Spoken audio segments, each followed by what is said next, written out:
Hello and welcome everybody to a very exciting Games Done Quick Hotfix special.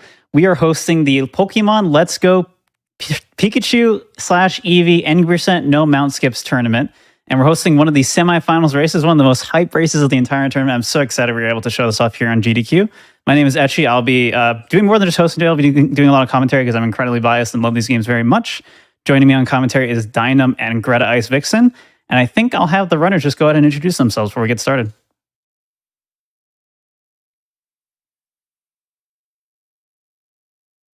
All of the newer games, of course, absolutely love Let's Go. Fun race here today because all three of us are going to be playing Eevee, and my favorite Pokemon is Umbreon. Hi everybody, I'm New Amber. I've been speedrunning Pokemon for like 8 or 9 years now, and this is definitely my favorite Pokemon speedrun. I'm really excited to be showing this off yet again on GDQ Hotfix. And yeah.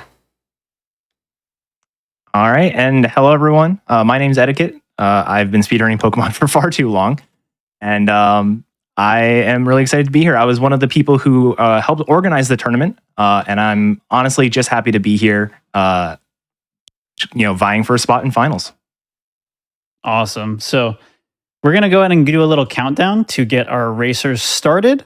We will not see them or talk to, you'll see them, but we're not going to talk with them until after the race. So everyone in chat, wish them all luck. Again, this is an elimination race. Whoever does not win here does go home. And I mean, they're all playing from home, but they're no longer going to be in the tournament. So everyone, wish them luck. I'm going to do a little countdown. It's not the real countdown, but it's just a pre-countdown. So 3, 2, 1, go.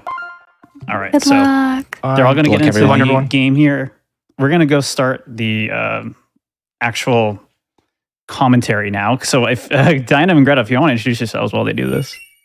My name's Dynam. I am a relatively new Pokemon speedrunner. I'm actually in the other semifinals race that will be occurring later on, but glad to be here on comms today. Hello, I'm Greta. I think I'm the only one here who's not actually in the tournament, but I have played this game quite a lot. My heart lies with Diploma when you get all 150 Pokemon in the game with a partner. So I still have a lot of experience with this game, and it's very fun, and the tournament has been awesome, so I'm happy to get to be here. Yeah, I'm super excited. Again, these are 3 of the best runners in the tournament in a super, super exciting race here. There's so much to talk about with this game. They're currently waiting for a weird timer shenanigan thing where they're trying to manipulate a certain event. So they're all starting right now. And there's just so much to talk about. Where should we start? I guess explaining how the run works first. So this is going to be very different from your standard Pokemon speedrun. Have you seen them before here on Games Done Quick or in other places? You might be familiar with a lot of the common stuff, which is, you're just trying to beat the game fast. Typically, that just means getting all the gym badges and then becoming champion. But there's another layer to this speedrun, and it's what makes this run definitely my favorite Pokemon speedrun, and honestly, one of my favorite speedruns out of all speedruns ever. And it's the fact that you have to catch 50 Pokemon in order to actually beat the game. Koga has a gym leader requirement where you have to catch 50 Pokemon, specifically have 50 Pokemon registered in your Pokedex in order to actually enter his gym. So this run is a balance between not just trying to go fast and win fights fast, but also managing your catch route, trying to catch Pokemon effectively and quickly, while also not waiting around too long, and also balancing those two sides as effectively as you can. So it's a very dynamic run. It is probably the speedrun that is closer to a randomizer than any other speedrun I've seen, because each run is just so dynamic and so different. Everyone has picked Girl 3, which is what we want to see here. And they're all playing the Eevee version, is the other thing to note. Do y'all want to explain the Pika version? Yeah, so first off, these games are essentially Pokemon Yellow remade in the modern era.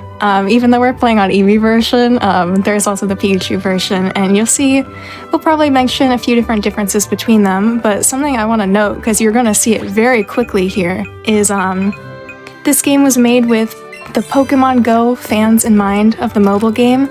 So the catching mechanics are completely different in this game, and you're going to see pretty much right away that our runners are going to be using the Joy-Cons and motion controls to actually throw the Pokeball. Yeah, we fortunately have a T-Pat's camera. I think, is it showing? Oh, yeah. Yeah. Okay, it is. Yeah, so if you look at T-Pat's camera, you'll actually see him doing the motion controls during the race, so that'll be exciting. So if you're curious how it looks like, typically it's just doing a motion from like a 90-degree motion from like your chest to your lap or something. And there's a lot of interesting quirks to the motion controls capturing that our runners are actually really, really good at and very skilled at. They have practiced it a lot. It is not as easy as it seems, and sometimes even if you are really good at it, sometimes it just trolls you anyway. It's very quirky, and we'll talk about it more later. So intro stuff going on. Right now, they're all going to catch their starter Eevees. Again, for this tournament, you can't play either Eevee or Pikachu. All runners here have chosen Eevee. Boo. I'm a Pika believer. I think everyone in this call is a Pika believer, actually. I think so too. Yeah. I only have Yeah. Pika. So here's what the catching looks like. You'll see T-Pat do it right there. Nice little fist bump with camera. Thank you, T-Pat. I hope he does that on every single catch. Is he? Yeah. I hope so. That'd be amazing. But yeah, very simple there. That catch is always guaranteed, so you don't even have to hit the circle. You can just kind of do whatever. And the starters will always be a random nature, but their stats are actually fixed. They're always going to be basically the best stats possible. The only variance is the nature and this thing called Awakening Values, which we'll explain in a little bit. But the main thing to note is that you want to see not minus attack, not minus special attack, and not minus speed natures, because those would just make things a little bit slower or really bad, potentially, for Eevee. Specifically, you don't want to see minus attack. That can lose you the most time. Minus special attack and minus speed are workable, but you do have to make some adjustments. So all of our runners here will probably check right away. And they do have the option to load a backup save if they get an unrunnable one. So we'll see what they get here and what they decide to do.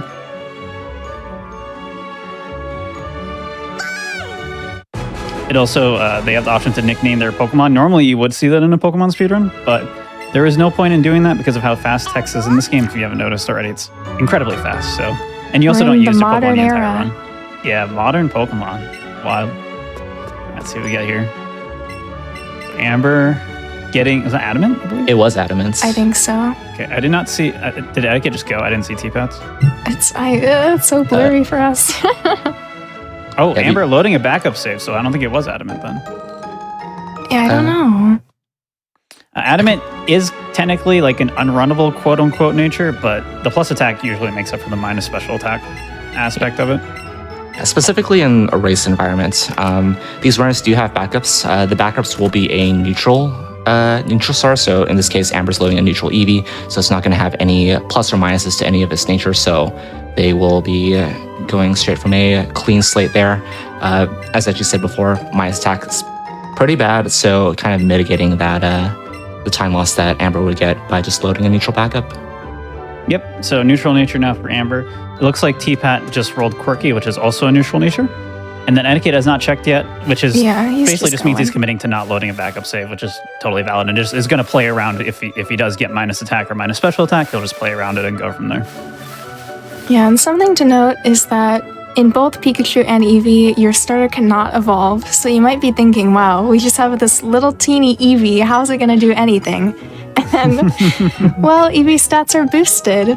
So this Eevee it's a really buff Eevee. It's going to make it through quite a long way before we switch off. Yeah, the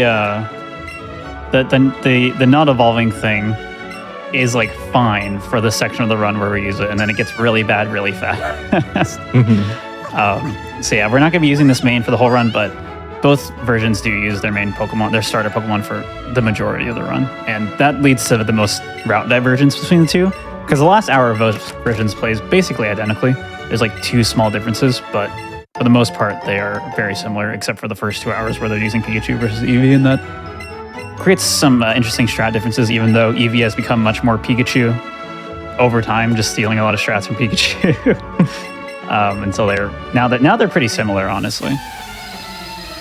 So we're coming up to Rival 1 now. This strat in this fight is very simple, and on Eevee version it's actually faster than Pikachu. You just spam tackle, and you win in 2 to 3 turns.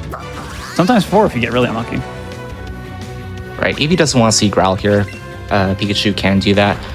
On the flip side, if you're playing Pikachu, all Eevee really has to do is tackle and tail whip you, and Thundershock is a special attacking move, so you don't get affected by Growl anyway. but Pikachu will always take a forward turn here more than likely, and Yeah, we're fortune finishing for step. etiquette. I don't know if one growl at that late is like, is that minus attack? That might have been, Ooh. because that first roll looked pretty bad. I don't know. Maybe that growl was just timed well enough. It's been a while since I played Eevee. I've been playing Pikachu the entire tournament, so I do not quite remember. One thing It's that definitely you not might plus have attack. one thing that you might have noticed on Etiquette's screen is that Etiquette did get Thundershock paralyzed by Eevee. All of our runners in our options menu turned off battle animations. However, status is still a thing. So if you get poisoned, paralyzed, burned, etc., that animation will still show up. So if that animation had played on Etiquette's screen, he would have lost a couple seconds there, but making out all right. One thing to note now too is so right now you see T-Pad and Etiquette really close to each other.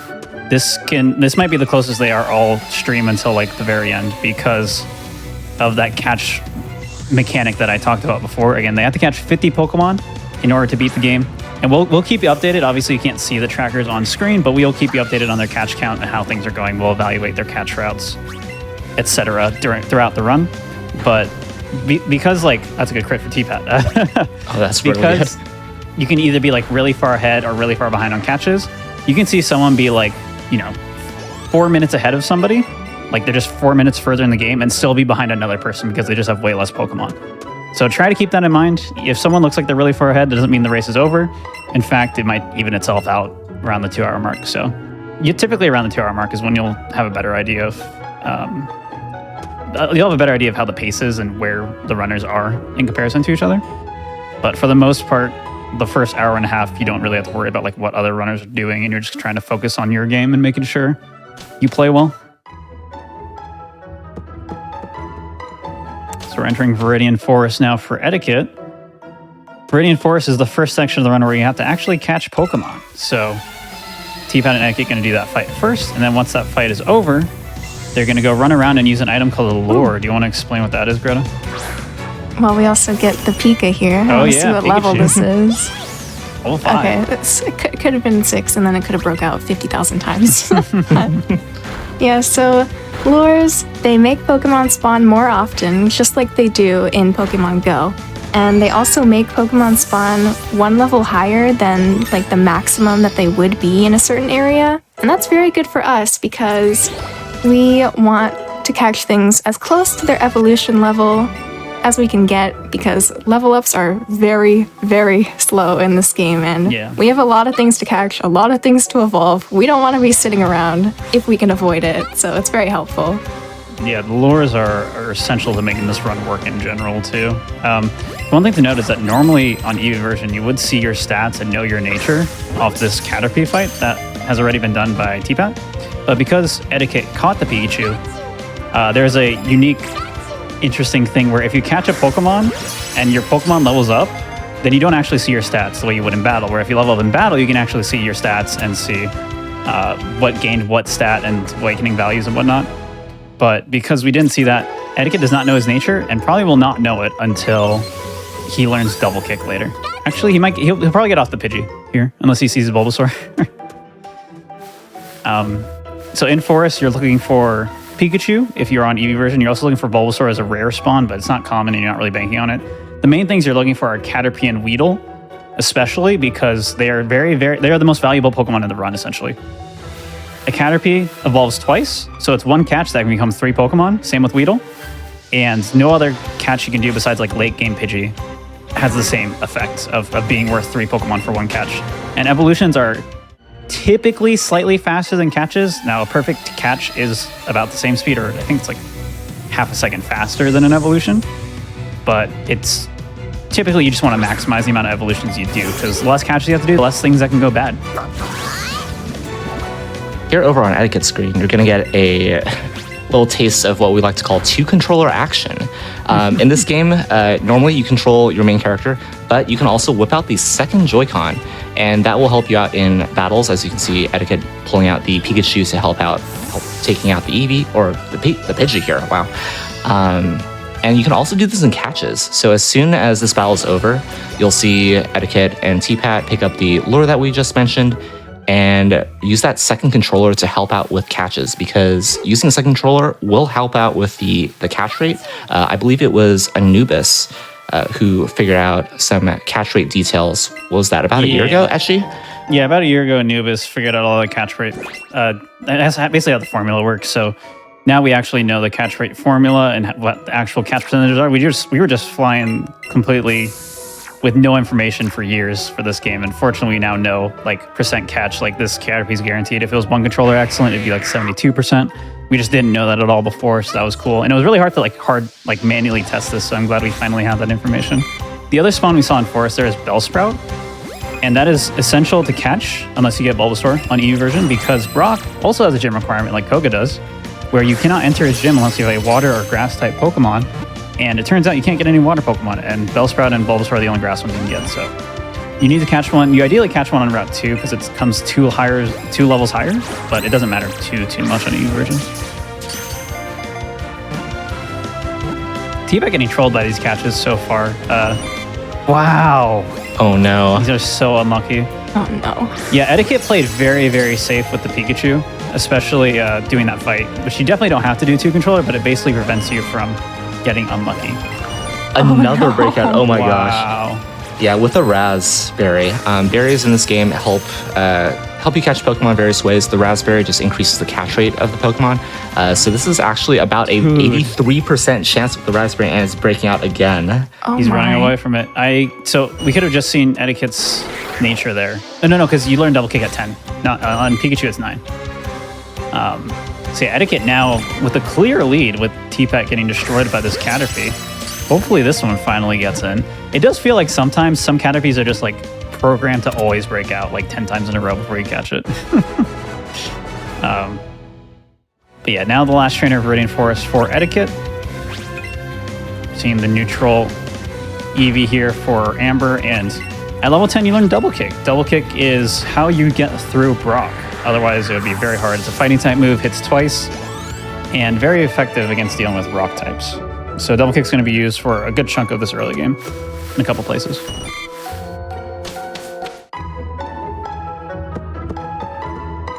Oh my gosh, you got the Kakuna breakout too. That's like 88%.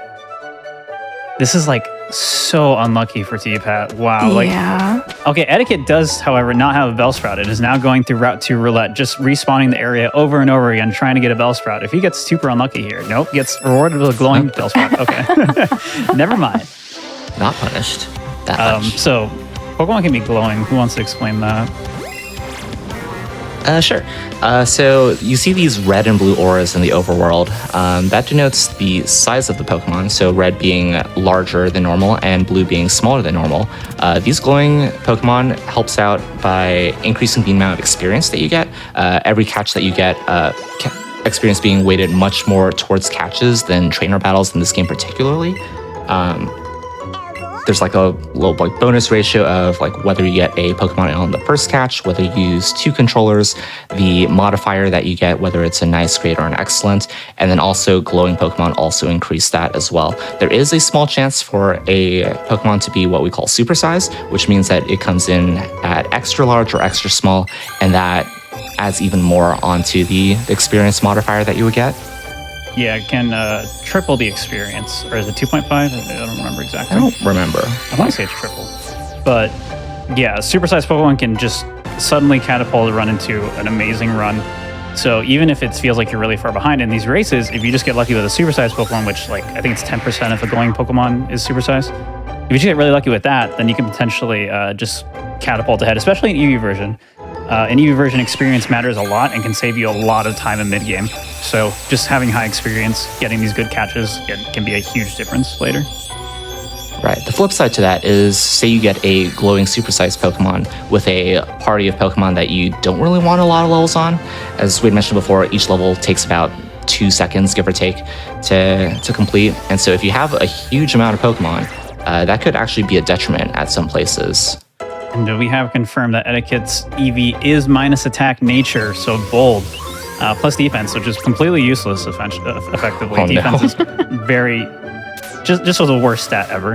It does technically help with some bulk in early game, but that's about it. And it rarely means anything, so Very unfortunate here to not have that for Etiquette, to not have like a neutral nature, and that can cause problems later, especially because he didn't get like any supersized Pokemon, so his experience is just average right now. Even though he did get that glowing Bellsprout, it's a good thing he did. He needs a lot more experience later to make this even remotely okay. And this is kind of the downside of not checking your nature, is when you do actually get minus attack, you don't have the option of loading up a backup save. So again, even though Etiquette seems like he's decently ahead now, minus attack Eevee can really ruin things later and put him further behind.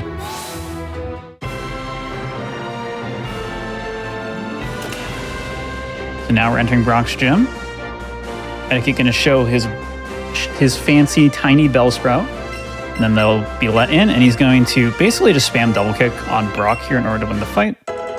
We saw both Amber and T-Pat catch a Kakuna and then catch a Weedle. If you're wondering why you might do that, it's because, while you could obviously catch a Weedle and then evolve it into Kakuna and then evolve it into Beedrill, Kakuna is one of the fastest catches in the game. It's a very consistent instant catch.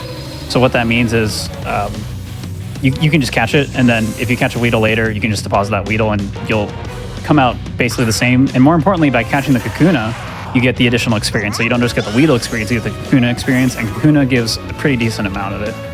So that extra experience just helps a lot. And in general, in a lot of these races, you see racers try to get as much early game experience as possible. Oh, and Etiquette has to do the 2-controller strat because he has... oh, that's right, minus attack. Minus attack. So yeah, he's just going to use Tail Whip to lower the defense of these Mons and use Vine Whip from the Bellsprout to carry him here. It's very unfortunate, and it's going to be rough.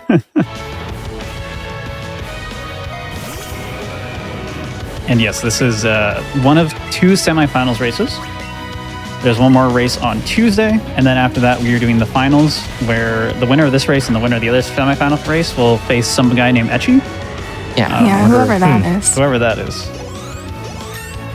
He plays some bad version of the game, probably, so... Teehee. I like how far the camera zooms out in that fight, because Onyx naturally zooms out the camera, and then 2-controller zooms out even more, so Brock was like 50 yards away from you. So now Amber and T-Pat both entering Brock's gym. They should have very normal fights. You can see the other strat. I was wondering what happened. I saw Sandy say in chat that Etiquette used growth on Sprout. I guess, do you need to do that? I feel like, I guess it depends on the level of the Sprout, but the Sprout was only level 9, right? Yeah, Unless he caught something else. I think you need to, because it's not guaranteed. You need either growth or you need to Tail Whip. Tail Whip again, yeah. Because Tail Whip, Vine Whip, I don't believe knocks out, but I don't remember. But now we're going to do the first shop of the game, and we're going to get X items. Do you want to explain those, Grota? X items are very, very nice because they increase our stats during the battle, and they're extra good now in later gens because they increase it by 2 stages. So it's effectively like a 100% increase to a certain stat, and we like that because we don't want to, be switching Pokemon, doing all these like normal strats. We just want to blitz through with our Eevee and make it to victory. So we're going to be using those throughout the entire run, basically. Yep. Super, super powerful items. We're also getting some status healing items and more Great Balls. We can finally buy Great Balls now, which are a nice step up from Pokeballs. A lot more effective at catching Pokemon, so we're going to see less breakouts, and it's good because Pokemon get harder and harder to catch as the run progresses. So those Great Balls come in at a great time. It basically just guarantees a lot of the regular catches that you would experience in the next, 30 minutes. So Etiquette, they're passing a trainer that's doing some weird movement, just dancing back and forth. We call those spinners. There's a few of these in the run. They're pretty consistent, easy to dodge, especially for runners of this caliber, so you shouldn't really see those get hit. You may see other trainers get hit, but those aren't really like spinners. They're more so like other types. And basically, you just try to fight them, try to avoid them. They're optional trainers. We only try to fight the bare minimum amount of trainers in this run because you don't need to fight optional trainers for experience like you would in other games because catching just gives so much experience already. And we're buying a Magikarp. Outrageous. An outrageous 500 Pokédollars that is actually like a really, really fast catch. One of the fastest catches you can possibly get in this run. Magikarp being one of the sort of like quote-unquote gift Pokemon. You kind of have to purchase it here. There will be 2 others that we get later on. around like the 2.5 hour mark, give or take. But those are just really fast catches. You'll see every Let's Go runner basically pick those up. Yeah, who would have thought being literally handed a Pokemon would be quick and useful? Yeah, Magikarp's an interesting one because technically you could wait till way later in the game and catch a Magikarp, and then you can evolve it with a single level up into a Gyarados. However, that Magikarp is just so fast that nobody even considers that. And you can hear Teaching Headbutt. We got that from Brock as a TM. All of our runners will be Teaching Headbutt. It is very good, very powerful move. It is a normal type move, which means it gets a 50% damage boost because Eevee is also a normal type. And you're just going to see Eevee with Headbutt kind of steamroll a lot of the Pokemon in this section. Amber, they're getting a bonus Ekans catch. Super, super nice. It's one of those mons that, again, typically the way catch riding works is like there's a lot of bonus Pokemon that you would like to get. And if you see them, you always catch them, but you don't rely on them because they just don't always spawn. Ekans is one of those Pokemon, so getting this later means it's one less thing to deal with, one less Pokemon to deal with later. Ekans is also a version exclusive. Pikachu, if you're running that game, has the option of getting Sandshrew or Mankey on this route as well. We'll see various changes along the route for Eevee as we go along, but Etiquette about to enter Mount Moon or getting into that cutscene. Yeah, and just a Pokemon catch count update here. Etiquette has 8 Pokemon, New Amber has 9, and T-Pat has 10. So even though T-Pat looks the farthest behind, he's actually not doing that bad right now, and him and Amber are very close. Because he does have that one extra Pokemon. Oh wait, no, they're basically identical because... Well, now they're not. Okay, Amber now is 11. Amber just didn't mark yet. So there we go. Ooh, and Amber getting ambushed by a Geodude. It's very rare to get hit by a random encounter there, but it can happen. And it's just going to run away from it. So on Etiquette's screen, we saw he already used his lure. And this is a max level Geodude, so it's level 11. Got kind of a weird cycle there, but still got the excellent catch. Again, the main thing here for Etiquette is he just needs as much experience as possible. If he can get a supersized Pokemon, he'll be in a really good position. I believe this Geodude was glowing, which will help a little bit, even if it's not supersized. Yeah, it wasn't supersized, but that was glowing. And now both of his bugs are fully evolved, so he can deposit those later. You're going to see a lot of like depositing and withdrawing throughout this run. It's kind of the hard part. It's one of the hardest parts of this game is party management. If you're noticing watching Etiquette's screen there, each level up a Pokemon gets loses you like 2 seconds. So it's very bad to keep a Pokemon in your party once it's effectively done leveling up and evolving. So the hard part, and something that these runners are all really good at, is just knowing when to deposit things, when to keep things for a little bit longer to try to combine potential deposits into one big deposit. Just being aware of like what Pokemon are coming up soon that might give too much experience or too little experience, and then adapting their party management appropriately. It's very hard to explain throughout the run, and we'll try our best, but it's difficult.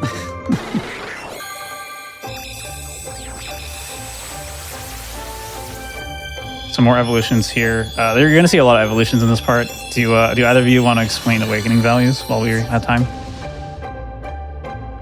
Yeah, so in this game, so we mentioned that these stars have perfect IVs or individual values if you're familiar with Pokemon. Those range anywhere from 0 to 31, and they determine the stat growths of the Pokemon. Normal games will have effort values or EVs that you get by defeating certain Pokemon. In this game, they did away with that, and we have what's called technically Go Power, but we call them colloquially AVs or Awakening values. These are stat boosts that you gain on level up. You get 1 per level, and these rotate within a 10-level cycle. So, for example, the same AV that you get at level 6 will be the same AV that you get at level 16, which will be the same AV that you get at level 26, etc., etc. Natures and characteristics have a certain weight to those awakening values. As we mentioned before, Pokemon can have a plus or minus nature, and that, along with a certain characteristic that is associated with a stat, can help like shift the weight of those AV to a particular stat. Glowing Clefairy here for Amber can be really huge. Nice. Etiquette tried resetting the room and the spawns to try to get a Clefairy and did not get one. So now his experience is in a really tough spot. he did at least get the second Moonstone.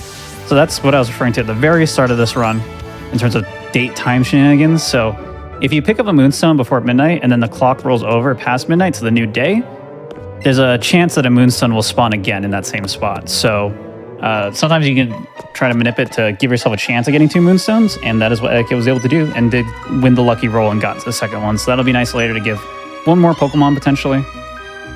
One less thing to worry about, but right now Etiquette really needs some experience and is in a tough spot. Yeah, the reason why Etiquette needs experience, and as well as T-Pat and Amber does, the next gym requirement for Misty requires you to be level 15 before entering. So ideally, you want to get all of that experience off of the catches in Mount Moon through Geodude, Paris, Clefairy, etc.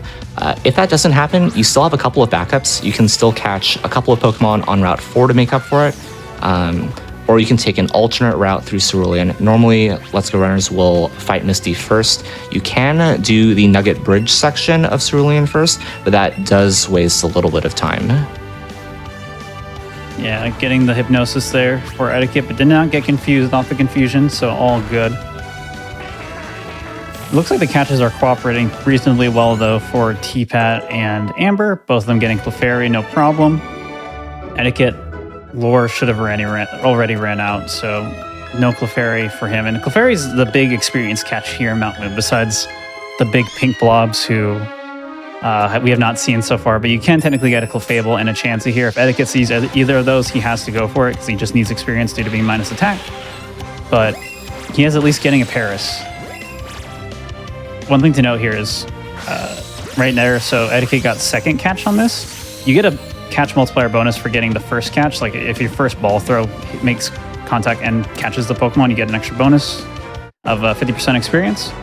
But because Etiquette got second ball here, he gets even less. So just another thing working against him here. And even with that, it still makes sense to just go for it on a lot of these Pokemon because it's just faster. That is the balance of this game, and what makes it really hard is balancing experience versus going fast. And also weighing the odds of like, okay, I can go really fast and try to not just go for like a nice on this Pokemon, but it's only an 80% catch versus if I wait longer, it'll be guaranteed. A lot of tough decisions and micro decisions you have to make throughout the run.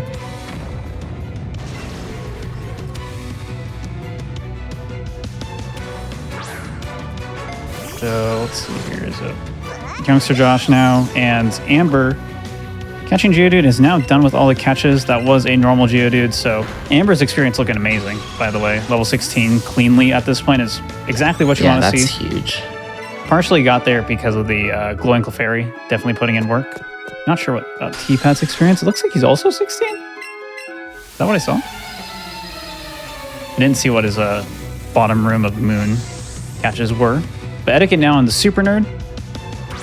We'll see how this fight goes for him. The scary thing with this fight is because he is minus attack. He will two-shot this Voltorb. That's totally normal and fine. If you're normal stats, you would one-shot this. The scary thing here is this Magnemite. This is one of the other big uses of Double Kick before you get rid of it. There's a Magnemite coming up. It's weak to fighting because it's Steel, but it does have the ability to paralyze you with Thundershock, and also can confuse you with Supersonic, and Confusion is pretty bad. So Etiquette there going for the tail at first just to guarantee the knockout, and unfortunately did not get punished with a Thundershock para. It does look like T-Pat is level 16 after all. About to 17 it looks like. So in a really good experience spot. Yeah, and not even leaving Mount Moon yet. The runners who don't need it nearly as bad are like drowning in experience right now. Rich get richer. I know. Very sad. Okay, I see why Etiquette like doubled back there because it kind of looked like a big pink blob, but I didn't see it. Yeah, I don't know.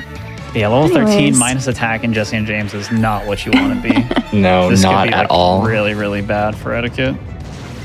Yeah, so Jesse and James, we'll see them a handful of times. We're forced to do a double battle with them.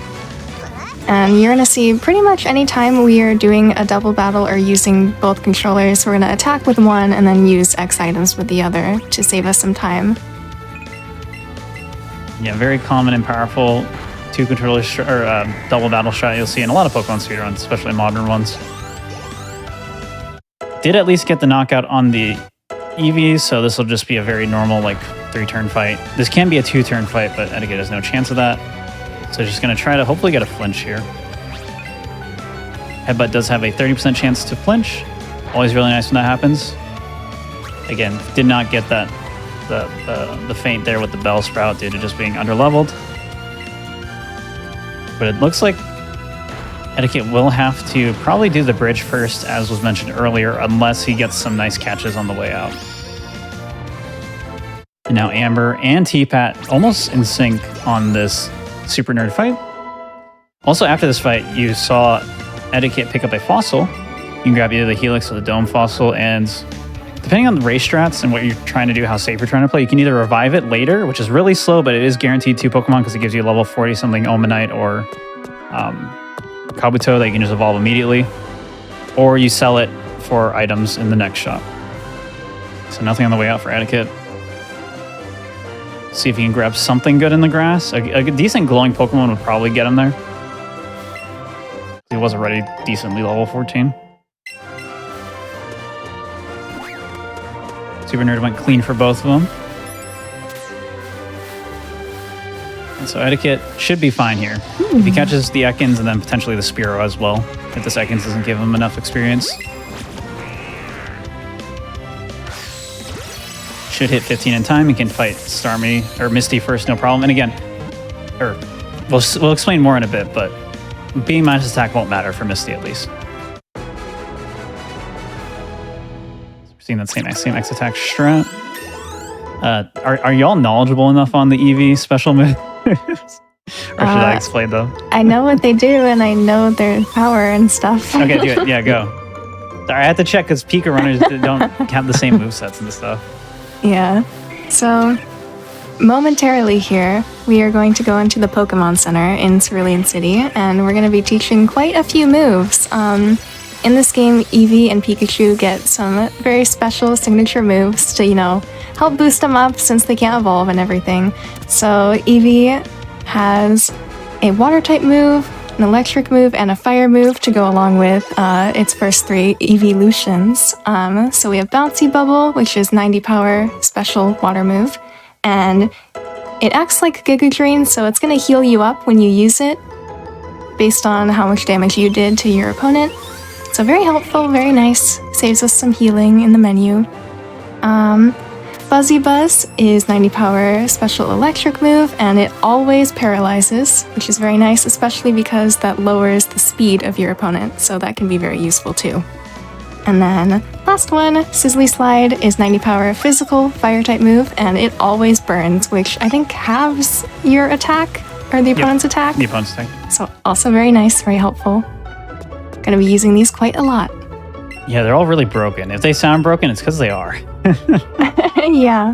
The only thing that kind of stops them from being like as broken as they might be is because you are just an Eevee. Even though you have boosted stats, the effectiveness of that does wear off as you get further into the game. But these attacks make Eevee very viable and are going to be entirely what you're using for a lot of this section, along with your headbutt that still does that 50% boosted damage because you're a normal type. You're going to see a combination of all 3 of these moves a lot over the next hour. And just a catch count update. Etiquette and T-Pat both with 14 Pokemon in their Pokedex. Amber with 15. So Amber actually with a decent lead right now. Both good experience and ahead on catches.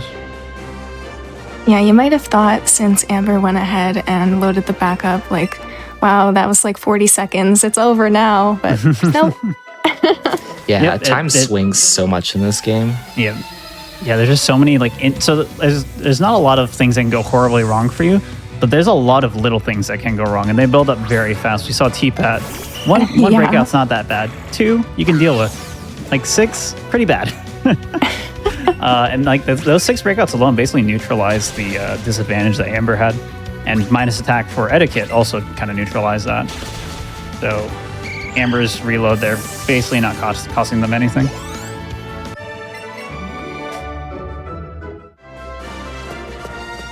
So the strat for this gym is basically just spamming Buzzy Buzz. Sometimes you can one-shot that first Golding if you have good enough stats. Etiquette also doing a party manage finally. Main thing with this party management in this section and the previous section was just trying to make sure Butterfree did not hit level 13 because learning moves is also really slow, and Butterfree learns 3 moves at level 13, so you want to try to avoid that at all costs. That's generally what you're routing your early game around, is preventing that from happening. So, see Amber here using X special attack, doubling our special attack stat, and then just spamming Buzzy Buzz. You can potentially one-shot the Starmie if you have really good special attack and good experience. But typically what you're going to see here is Buzzy Buzz to paralyze the Starmie. That way you outspeed it the next turn, since Paralyze does lower speed. And then you can just get rid of it easily. The downside here is that it can burn you. It can also crit you technically, but Scald is 30% to burn, so you don't want to see that. But Amber, getting the good fight. Same with T-Pad. See what happens for Etiquette here. No burns for any of them. Wow. Nice. That's not possible. That's This never happens. Scald is like 90% to burn in actuality.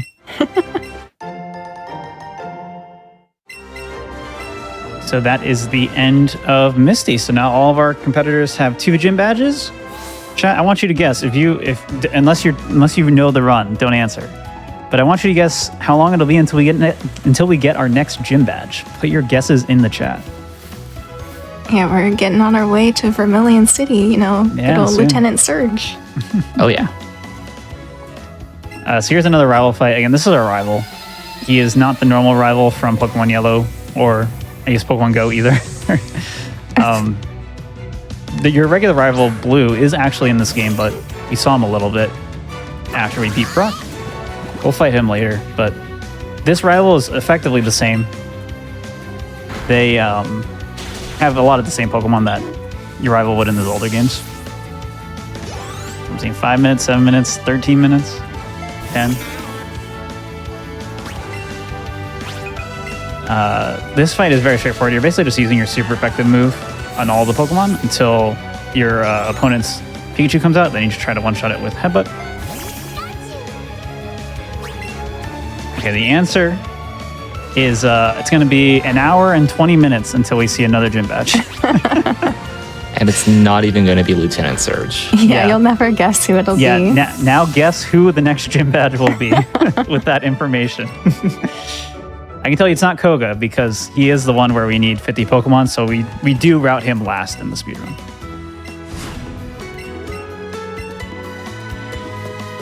But now we're on to Nugget Bridge. You have to fight 5 trainers and then a bonus trainer at the end. They all have 1 Pokemon except for the last one.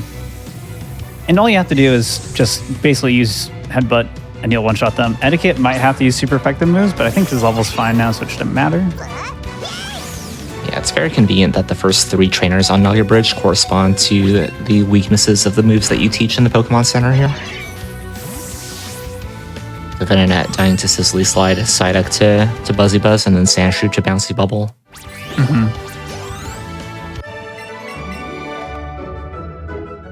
Yeah, so funnily enough, Giovanni is the only one we cannot fight next.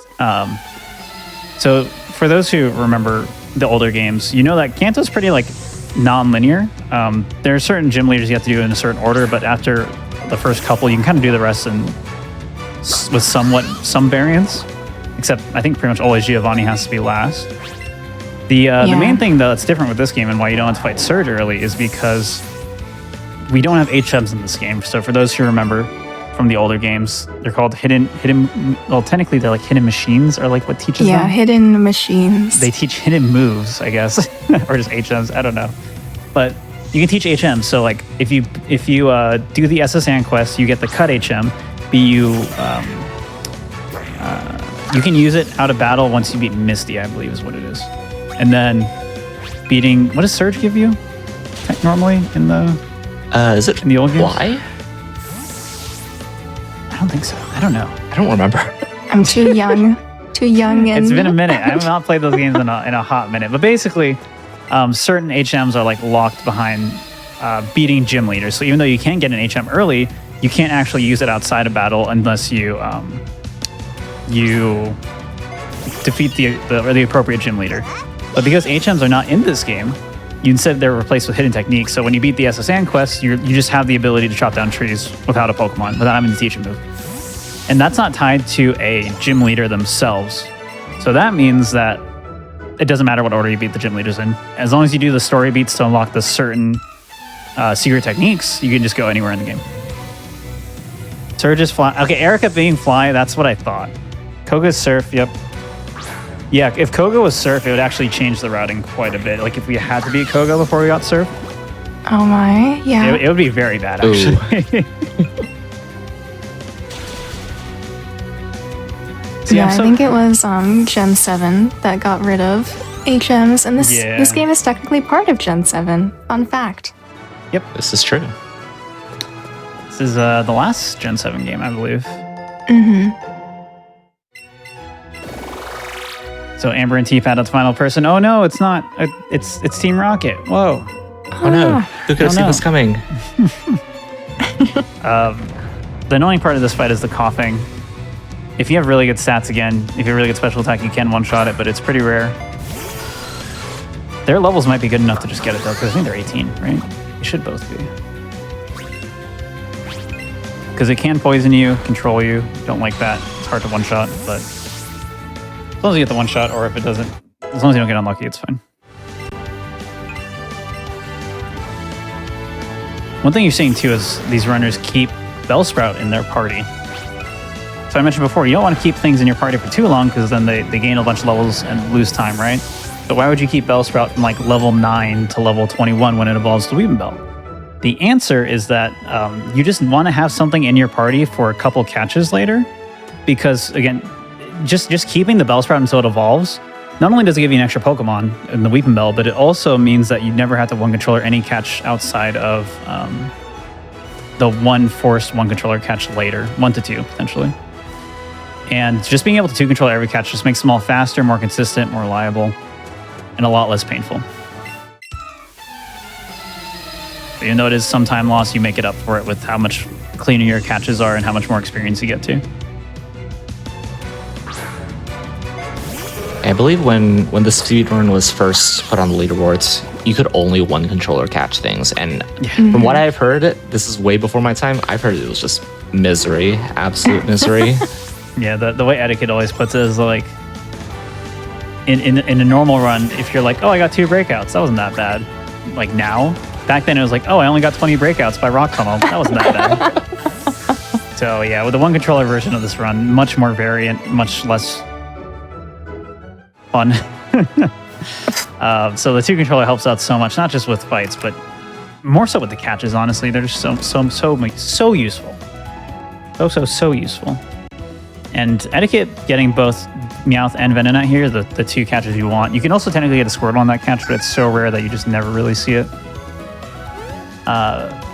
Both Meowth and Venonat, very nice to secure. And in general, you're going to see, especially during a lot of these races, our racers just try to secure as many early catches as possible to eliminate the odds of things going bad in late game. So yeah, anyone coming in late, if you're wondering why they're catching Pokemon, this is just a normal 90% speedrun. However, you do have to catch 50 Pokemon in order to actually complete that goal in order to enter Koga's gym. So when we say 90%, we do just mean becoming champion after defeating the Elite Four in the final rival fight. Spoilers. That's all you have to do.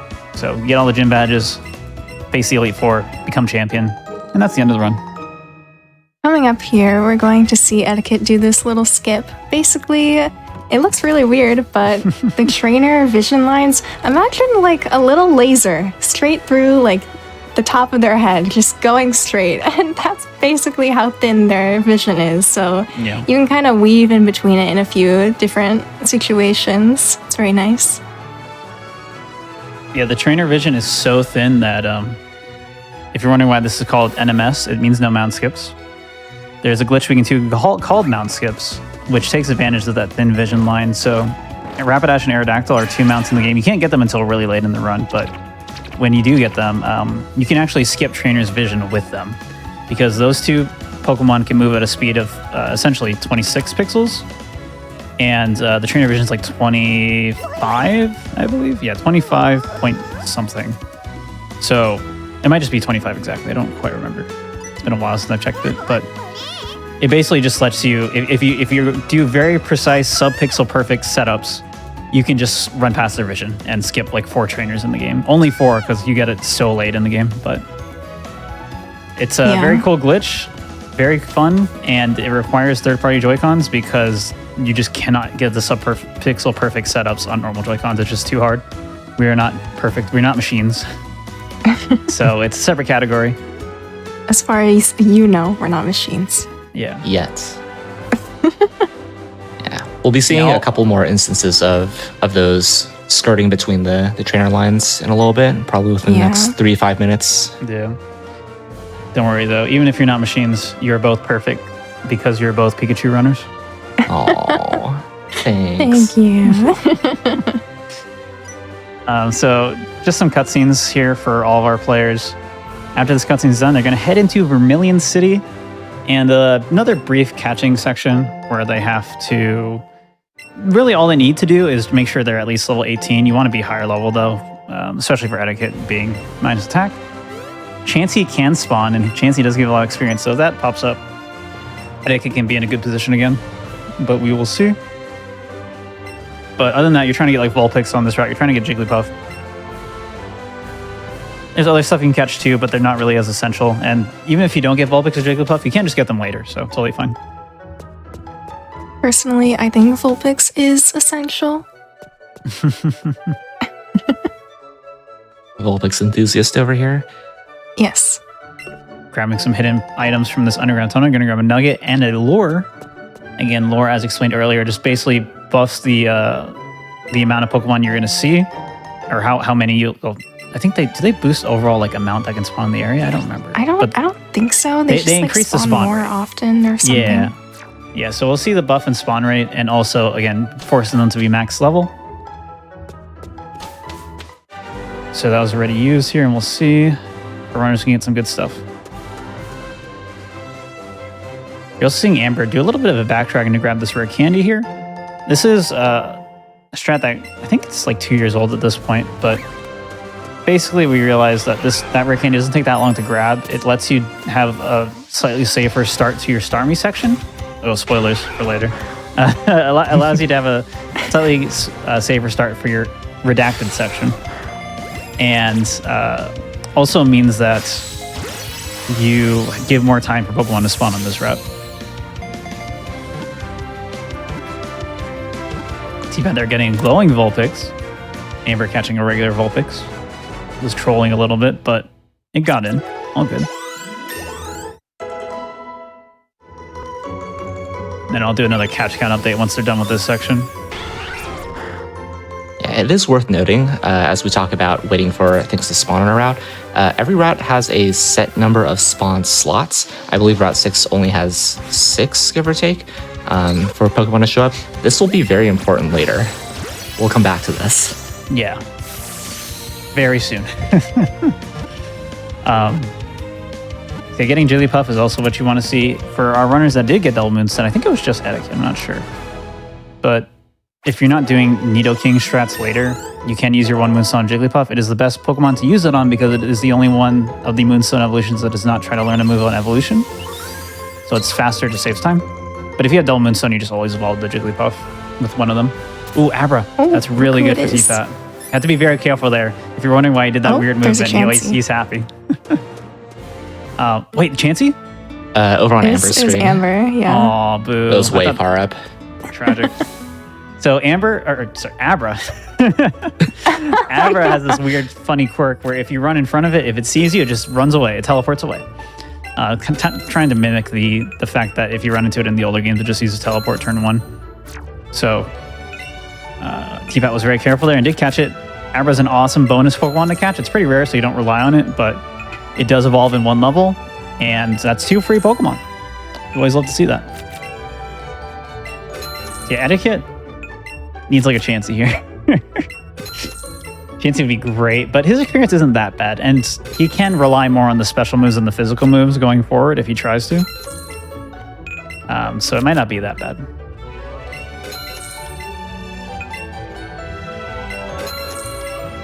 Shopping here for Amber, buying more X items, buying a guard spec as well, which is different from the normal X items, but is also a battle item that you use, and it prevents your stats from being messed with for 5 turns.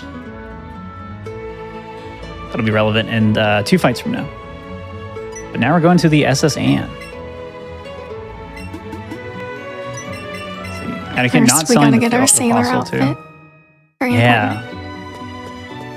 Is that the best outfit in the game? important. It might be. It might be. I do like the Jesse and James ones though too. Those are good. Yeah. The Team Rocket one's pretty decent as well. Mm-hmm. Yeah, unfortunately, we're not going to see our runners put those on unless they're really far ahead.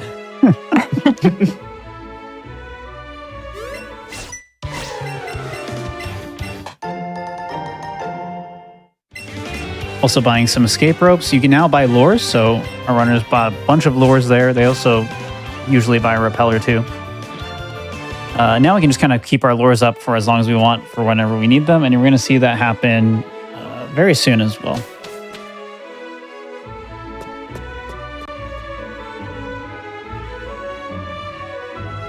And everyone got the Vermilion skip, by the way. We didn't talk about it. But as they entered Vermilion City, there's a very tight trainer pass there where those 2 trainers have no vision in between, and like just in the middle of them, like perfectly in the middle. So if you just go in that tight little area where they can't see you, you can just walk through them and you don't have to fight either of them. Now it's not over because they do have to pass them again on the way up, but typically people find going down harder. Yeah, everybody sort of has their visual cue for going down, but when you go back up, you can kind of use the tiles coming up from Vermilion City to line yourself up with that skip. Now we're doing the cheater 2 controller strats on Rival here. Again, just basically using our second controller, our Bellsprout, to feed X items to our Eevee, let us one-shot things. This also means Etiquette shouldn't lose time here, thanks to just being able to use extra X items as needed to make up for being minus attack. So I think, because I think it depends on order. I think if he gets Pikachu, I think it's dangerous. Unless +4 like bouncy global kills or something.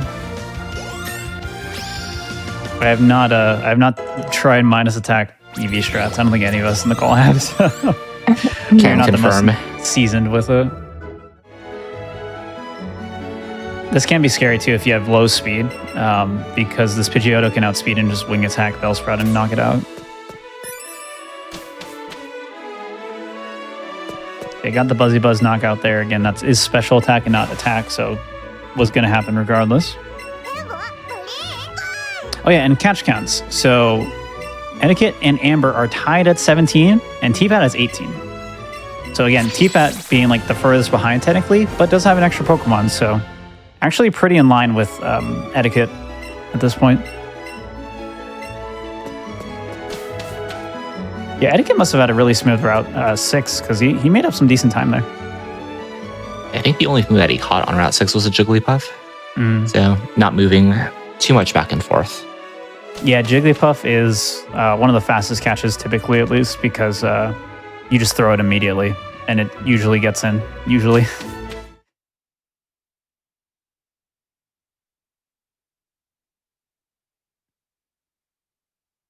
So that is SS and for Amber. And picking up one of those secret techniques that we mentioned before, chop down, is basically the equivalent of cut in this particular game. Yep, so now we're going to go all the way back to Cerulean to cut down a bush and access more of the map. We're going to be able to go through Rock Tunnel and start progressing our journey and definitely get more gym badges in the next hour, definitely. Yeah, it'll be great. But yeah, if you're wondering why you don't do Surge now, even though we're already here, obviously flying back later sounds slow, but the fight's actually really bad right now. It's not an easy fight.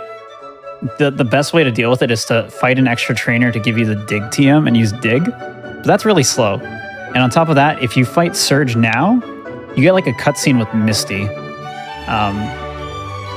If you do the gym badges in this like natural order, whereas if you do a different gym badge, or if you get a different gym badge and then come back here later, you can skip that.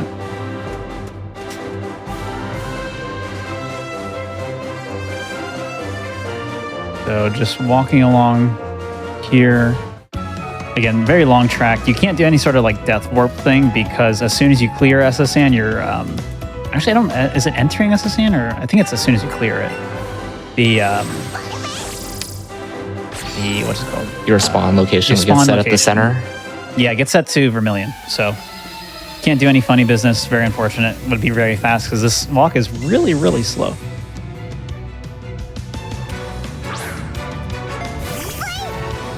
And so this fight is where you're going to see the guard spec for Amber. Going to activate that to prevent this Eevee from using some very annoying moves. It does have Tail Whip, it has Growl, it has Sand Attack. Sand Attack lowering your accuracy, Growl lowering your attack, both very bad. Guard spec preventing any of those from happening. So just pop in the guard spec so you don't have to worry about it. You can gamble for it and try to not get unlucky. And you'll see some runners do that when they're behind, but typically not something you should really worry about.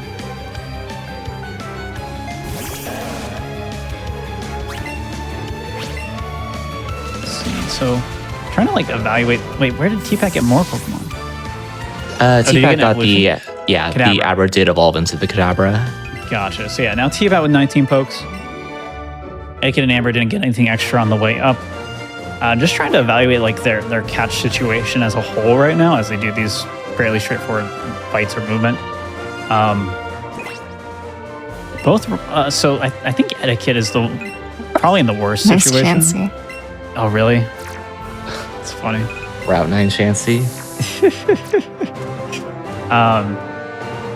Etiquette missing out on... Actually, no. Etiquette missed out on Clefairy, but did get double Moonstone, which helps make up for that quite a bit. T-Pat is going to just Moonstone his Jigglypuff and isn't going to do the Nidoking strats. We talked about it a little bit earlier, but there's basically an alternate strat for Hideout where you copy what Pikachu does, the Pikachu route does, and use Nidoking as a partner / temporary main to get through Rocket Hideout. So if you're going for that strat, you need to use your Moonstone on the Nidoking. And again, because Etiquette got double Moonstone, he can just do both. And Etiquette probably wishes he could get that Chansey very badly. Yeah, unfortunately, it's way too far out of the way to go catch anything on Route 9. The next time that we'll be catching things is after the trainer that Amber is currently on, going into Route 10. Yeah, do you want to explain that thing you're talking about earlier, Dynamo, with Route 10? Yeah, so Route 10 has a lot of Pokemon that we want to catch. We have both the Nidoran male, Nidoran female. We have Spearow, we have Rattata, Eradicate, we have Krabby. There are only so many spawn slots on Route 10. In fact, there are only 4 Pokemon that can spawn in the grass. So what you're probably going to see here is Amber's just going to wait a little bit to check to see what spawns. We've got Nidorina, we've got Small Rat, we've got Big Rat, and another Nidorina, or a Fura rather. Okay, this isn't the worst thing in the world. Amber did already have Rattata, so catching this Raticate's actually pretty great because it gives a ton of experience. It's also glowing. The downside, though, is that there's not really much for this Raticate experience to go to. No he's way. going for it. Etiquette. Oh, surprise Fura. What a troll I Fura. cannot believe this is happening. I don't blame Etiquette for doing this solely because of how badly he needs experience for Yeah. being... But you never see this He- happen. he's so behind, but he needs to like make up for it. And I mean, he can get the Pokemon he needs here too because he did activate the Yeah, war I already. guess so. Mm-hmm. Or no, he didn't activate the war, but he's fine though because he isn't planning to do. Well, he can't do Nidoking strats then if he does this, but that's fine, I think.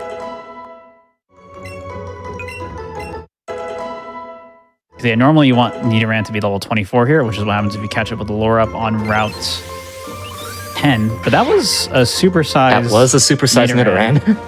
That was what we were talking about earlier. 10% chance for a glowing Pokemon to be supersized and just give you triple experience. So that just happened. So that's cool. Again, Etiquette really does need it. So now that he has that, he is going to catch a Chansey. And actually, the Chansey will probably make the Nidoran fine. Assuming it gets in. I'm worried it's gonna Okay, we're good. I was worried Yeah. he's gonna He walk waited a up to long it and time for it, it'll despawn. Yeah, Pokemon do despawn after enough time has passed, so you do have to be very careful. Now he's going to wait for the attack just to guarantee and get that first ball catch bonus. Misses the circle! Oh no. Oh no. And again, Good this is old a motion fairly controls. high-level Chansey, so this isn't less than 50% probably. Yeah. That seems bad, but at least now he gets... I think he still gets more experience if he gets the Excellent here. He's going to wait it out, play it safe. Does hit the excellent this time. Good Right odds there. here for Etiquette. It And looks Amber, like having a pretty yeah, slow Route 10, yeah. went ahead and used a little trick, used the repel, and then that despawned everything, and then put the lure back up to get things to respawn and just reset everything. And there's a Chansey, and Chansey barely giving more experience than the Nidoran did. So That's so sad. Yeah, at least so something for T-Pat and Etiquette's favor here is that Amber did have kind of a slow, rough start to that Route 10, having to use the repel there. It's if you don't have only one repel, it's kind of tough to use it there because then you lose out on it for the rest of the game, but it is definitely the correct play.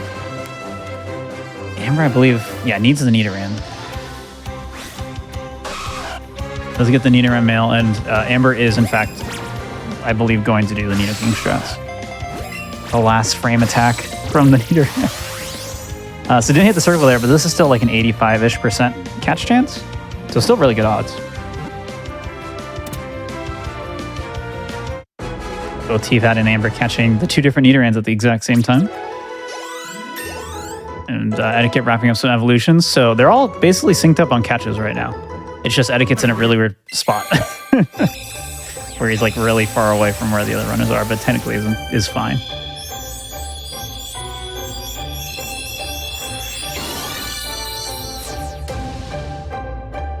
And again, kind of putting Etiquette in a weird spot where he is effectively locked out of doing Nidoking strats now. Unless, no, yeah, he's pretty much locked out now. So, I mean, I guess he can still do them. You just have to not use poison jab stuff, which makes it less good. But you can still do like helping hand. Thrash. No, not really. You would just do Rhyhorn though still. Oh yeah, Thrash is an option. You just lose out on like one turn. Right. On Clefairy, yeah. Bounceable here. The healing is just so nice. And Amber triggering the next cutscene. This is an added cutscene that is in the original games. As you try to enter Rockton and get ambushed by these Team Rocket grunts, and then Lorelei from the Elite Four comes in riding her Lapras, and you're going to team up with her, except not really. You just fight a random grunt again. Looks like T-Pat is also going to do the repel trick.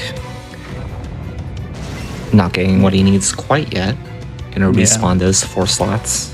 More crabs, More goodness. crabs. Gets a Spearow So at many. least. Spearow really nice because again it also evolves in 1 level. Krabby is like the slowest one here because it takes 4 levels to evolve into Kingler, but it is still good to catch and you should get it pretty much always. Yeah, the scary thing here with not being able to do the Nidoking strats for Etiquette is being minus attack. Normally you rely really heavily on like Double Edge and Sizzly Slide during that Rocket Hideout section when you don't have to do what's it called? When you don't do Nidoking strats, but walking out of that option, being forced into that, not getting that much experience from the Chansey either can make this pretty dicey for him later. But now that Amber's through that fight, we're going to get into Rock Tunnel, everyone's favorite part of the run. Oh boy. There's lots of things that can happen in Rock Tunnel. You need a bunch of catches. For Eevee specifically, you are really looking for a Rhyhorn. Rhyhorn being the first available ride Pokemon that you can do. As we didn't get a bike in this game, you do not get bikes in Cerulean, but you can ride Pokemon in this game, and Rhyhorn is the first Pokemon that these runners can get that will increase their movement speed, and that's really important for going fast. Yeah, that's something we haven't mentioned yet is if you're wondering why I didn't grab the bike in Vermilion, it's because there is no bike. We're just going to ride Pokemon basically, and Rhyhorn being the first one available. It's not that fast, but it is better than walking. And it's very, very important that they get the Rhyhorn, not just for the running, but for strats later. So yeah, missing Rhyhorn effectively loses you like 40 seconds, if I remember correctly, for Eevee versions. So it's very, very important that our runners get that. Zubat here for Amber. If you're wondering why you didn't catch Zubat at Mount Moon, it's because it takes a bunch of levels to level up to evolve into Golbat. Whereas if you catch it here, you just level up one time and it becomes Golbat. More effective, faster. And that's how a lot of the catch routing kind of goes, is just trying to delay catches until you get them to the point where they are about to evolve.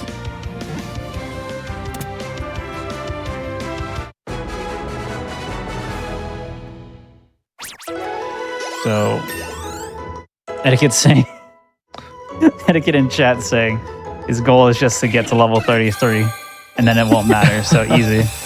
Even though he already lost the chancy chance. It'll be fine. He'll get glowing supersized Kangaskhan in Rock Tunnel. Yeah, there's so many catches in Rock Tunnel. And so many things that can happen. You're in there for a long time, and there's a lot of things that can spawn, but sometimes you just go through the entire tunnel and you just see 30 gravelers. It just is what it is. Yeah, and there's a lot of party management that you have to do as well, especially coming out of Route 10 where you have a lot of things that evolve in one level. You kind of have to make this decision on when do you want to deposit, when do you want to bring things that you've caught in Rock Tunnel into your party to try and alleviate the extra levels. It's a lot of quick decision making that these runners have to do on the fly. Oh man. Yeah, so Amber here going for the headbutt flinch first because they know Buzzy Buzz won't knock out due to not having good enough stats or level. So just a slight optimization there and something you'll see in a few places in the run where it just makes sense to soften things up with headbutt before trying to get the knockout because the flinch chance is really nice and really useful. And then Etiquette here showing that burn that we were talking about and is going to... misses the knockout though by using the Sizzly Slide. That's unfortunate. Using Sizzly Slide there, nice because you take less damage, but one, he got unlucky and got the status lag, which I don't know if we talked about yet. And then two, missed the range because of being minus attack. Yeah, we touched on it briefly a little bit earlier when the Rival 1 battle happened, but again, battle animations are turned off, but as you can see there, the burn animation on the Raticate still goes through for whatever reason, so it needs to play through before the fight continues, essentially. So depending on how lucky or unlucky you get, you could effectively lose up to like 3 to 4 seconds on any given turn due to burn paralysis or whatnot. Oh, instant glowing Rhyhorn for... that's really good. That's good news. He really needed that. The fact that he gets it before everyone else too can help him make up some time here because he'll just be moving through Rock Tunnel so much faster than everyone else. And if it's supersized, then even better. But yeah, this is one of the disadvantages for Eevee in this section is the status lag just happening a lot more often because your moves just inflict status all the time. Whereas Pikachu is just spamming like Zippy Zap, which is another special move, but it doesn't paralyze, and then Thunderbolt, which has a 10% chance to paralyze, so very unlikely to happen. Graveler here for T-Pat. Graveler is one of the nicest catches to get in Rock Tunnel. It's also why you don't catch a Geodude early which is why you catch a Geodude early in the run, because technically, if you take my advice I said earlier, you'd want to catch Geodude in Rock Tunnel because it comes at level 24 and you just level it up once, it becomes Graveler. That's great, right? But you really want the experience from Geodude early in the game, and you really want the late game Graveler or the mid game Graveler experience because they just give so much. And they're super, super important for both early and mid game to get both these catches. So you saw that the Graveler was glowing and gave 1800 experience.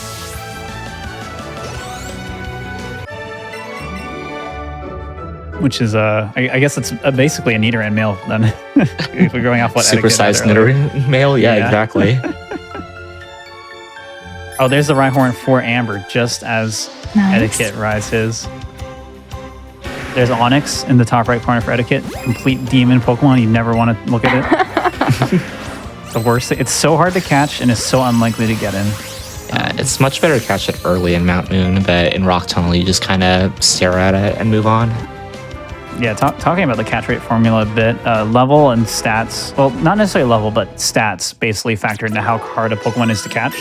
And naturally, the higher level something is, the more stats it has, so it becomes harder to catch. So Onyx here is just a lot harder to catch when it's like level 24 versus level 11 in Mountain Moon. Now, all our runners in Rock Tunnel, catch count's pretty close still. T-Pat with 30, Amber with 28, Etiquette with 27. That might be plus or minus 1, depending on when they mark these things.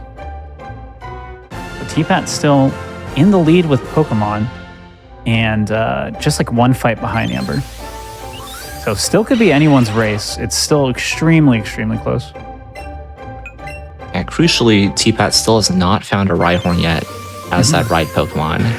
So he's going to be starting to trail a little bit behind as he continues to move throughout Rock Tunnel. Yeah, hopefully he gets one soon here. Again, the natures for our EVs, we have 2 neutral ones. Amber reloaded a backup save, so is running a neutral. Teapot's running quirky, and then Etiquette is running bold. Everyone's favorite nature, minus attack. Is that a Charmander? Yeah, I'm asking the same I question. couldn't tell if that was a it- Charmander or a Geodude. That looked I don't know. that looked It like looked a like the Charmander tail, yeah. Yeah, we'll see but in a second. I don't know. Etiquette kind of has to go for it, given how far behind he is right now. Yeah, not the worst thing. His position is not as bad as it seems. He's fairly close, actually, to Teapot in the grand scheme of things. But getting that extra... So Charmander is one of the scariest things in this tunnel because it tricks you. It seems like it's easy to catch. And it's so worth it, too, because you level it up once and it becomes a Charmeleon, which is 2 Pokemon, basically, for the 1 catch. However, it's incredibly hard to capture. That was an Onyx tail. Wow. What? What? Dang, we I all think saw we're that. losing it. That's wild. That's so funny. Like we all wanted to see the Charmander, and instead we wanted got it to be baited. real. It must have been like the Onyx sprite combined with like a Growler or something looked like the Char tail. Well, anyway. Using X item on this Kangaskhan fight first always because it likes to use Fake Out. Fake Out is a move that flinches you always. But you can only use it on the first turn of battle, so the AI will always use it. Not always, but in this fight, it pretty much always uses it. Etiquette getting satisfied again there. That's why the camera was just frozen. And then we're just kind of going through these hiker fights. I believe Amber and Teapot synced up right now. And they're also identical catch counts. So this race is very even all of a sudden again. Looks like they have similar experience too. Yeah, it's very rare that you get to see 2 runners within a race in Let's Go being at the exact same point in time with the exact same amount of catches. Yeah. Yeah, the main thing here for Teapot is he really needs a Rhyhorn. It's very, very important to get one. If he doesn't get one, that's going to lose him a good chunk of time. And he's running out of time too. Rock Tunnel's almost over. And the good news, at least for Teapot, is that he has been in this situation before in the tournament where he has missed Rhyhorn. And we'll know how to react accordingly, but it is tough. You do lose time, not only just to movement, but also to battles.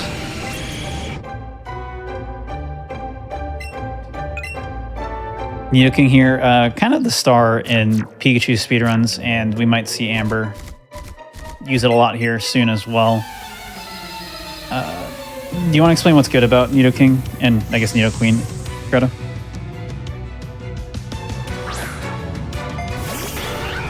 Greta might have still played. Oh yeah, there's. I just saw Greta put in the chat. There's a gnat in my room. Send help. Oh no. Yeah. My So bad, Greta. Yeah, in go ahead, in Daniel. Pikachu version, specifically, I'll just talk from the Pika side of things. You'll notice that Eevee tends to be a lot of sort of like setup, X attacks, X special attacks, and just kind of blitz through fights. Pikachu needs a lot of help because it doesn't get the same coverage that Eevee has with those 3 special moves. Pikachu really only gets like Zippy Zap, Thunderbolt, Double Kick, Headbutt, things like that. Nidoking is a really strong doubles partner in the mid game. It gets normally gets Poison Jab. Poison Jab will help hit some targets that Pikachu cannot. For example, there's going to be another rival fight coming up in Pokemon Tower very soon that Nidoking can just kind of Poison Jab down. There's a lot of things in Hideout as well over in Celadon City that Nidoking can take out. Clefairy on the way, Rattata, Voltorb, things like that. It's just very solid, kind of beefy, able to take a couple of hits or some setup in later fights. Just overall a very strong partner. Yep. So this is now the end of Rock Tunnel coming up here. And man, well, let's see. Catch counts. Amber won. This is so close now. All of a sudden, what happened? Yeah, despite Etiquette like going way out of his way for a chansey mid-ran. Yeah, it's a good Like thing it Etiquette because it didn't seem like it punched him that hard. Yeah, Etiquette Probably having necessary. 30 catches, Amber having 31, Teapot having 31. Amber being the first to leave Rock Tunnel. Yeah, T-Pat not getting a Rhyhorn here, though, is going to really hurt him. And Yeah, can make he- things close with him and Etiquette again. This is the last chance, though. He has to get it right now.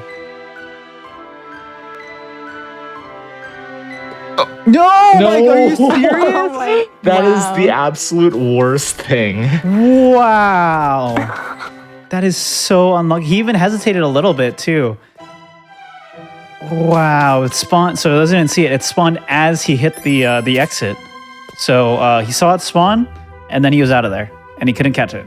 And it's just gone now. And again, no Rhyhorn means no faster movement, and is going to have some slower fights coming up. Now, technically, he can still get a good fight here. It's just random. Whereas with Rhyhorn, it is guaranteed to be a clean fight, as long as you don't miss 95%, potentially. That is so unlucky and so mean by the game to do that to poor Tifa. T-Pat shaking his head in defeat. Yeah, he's really been going through it this run. The no Rhyhorn, the tease Rhyhorn, the 6 breakouts in early game, just not even just bad skill breakouts, just super unlucky with the game just saying no over and over again in Forest. And he did a good job of like dealing with that too, and still recovering very well from it. And then that happens. That's tough, but T-Pat's tough. He'll rally through this. He's had a lot of runs where he just misses Rhyhorn and then just falls out the last hour and a half. And we saw it last round where he just went full send in the last hour and made up a ton of time. And we'll probably see it again here.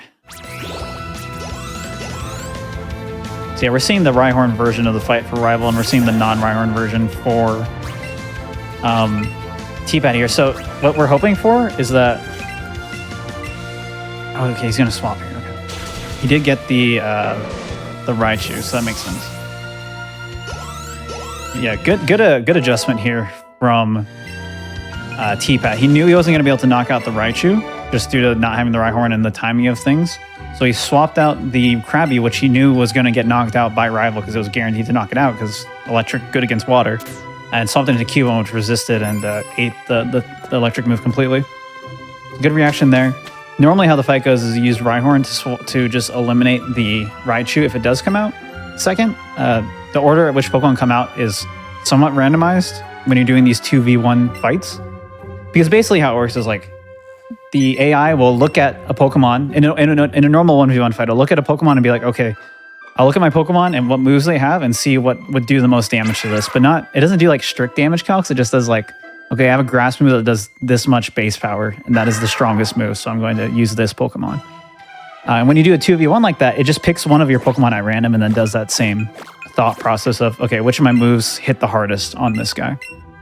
So basically means that it's 50-50 for it to send out Gloom or Raichu out second.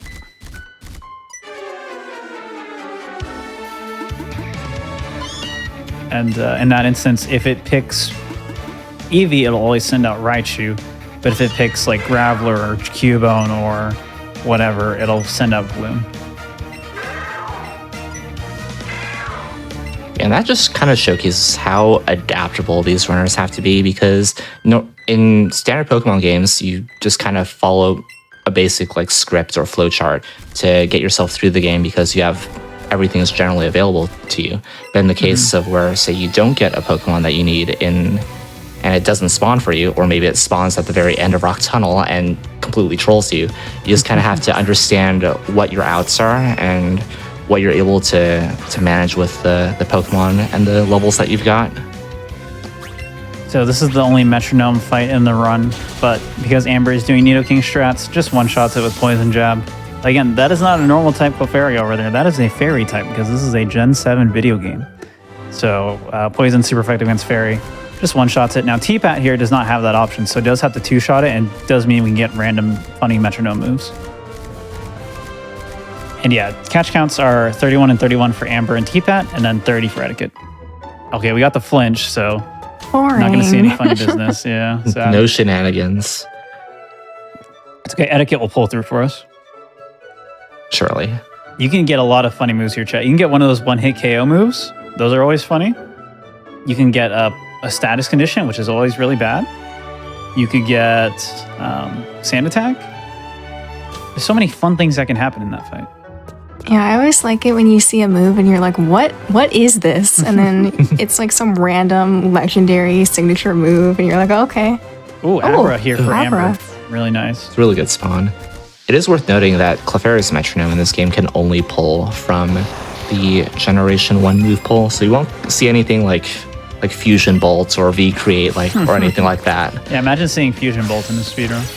I swear in like one of the last tournament races, we got like Reshiram's move or something. I swear that happened. I don't know. Might have been a chatbot. Not sure. Oh yeah, you're right. Oh my gosh. Yeah, there's a chat bot that just metronomes random moves. But anyway.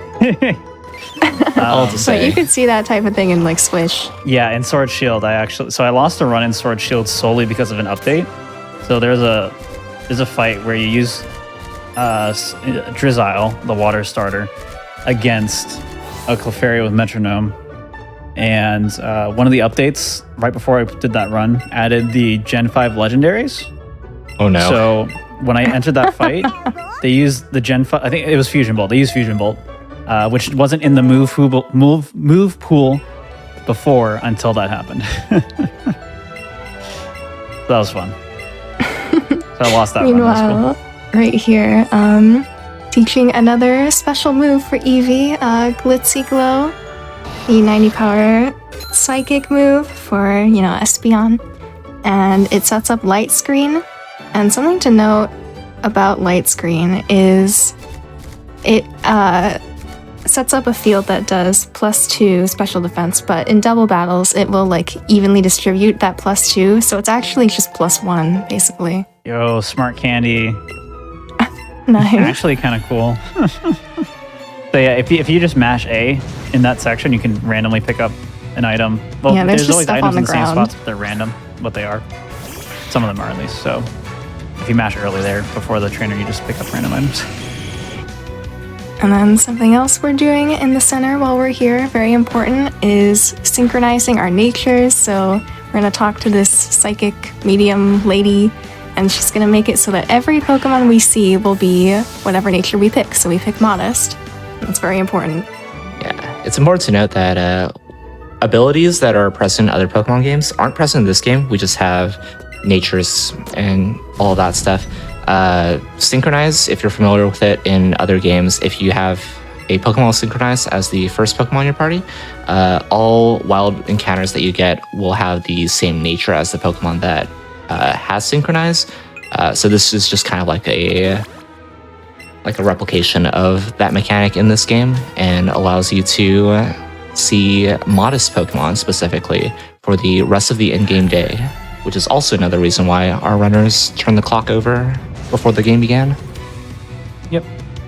Super important. And now we're in the middle of Rocket Hideout. This is where the fights start getting really scary in this game. Amber is going to be playing them fairly safely with the Nidoking, but if you don't use Nidoking, you're just soloing with Eevee, essentially, for this entire section, except for the fights where you're like forced to two-controller. And the one, depending on your strats for Giovanni, but for the Archer fight before it with the Weezing, you're always going to two-control that as well.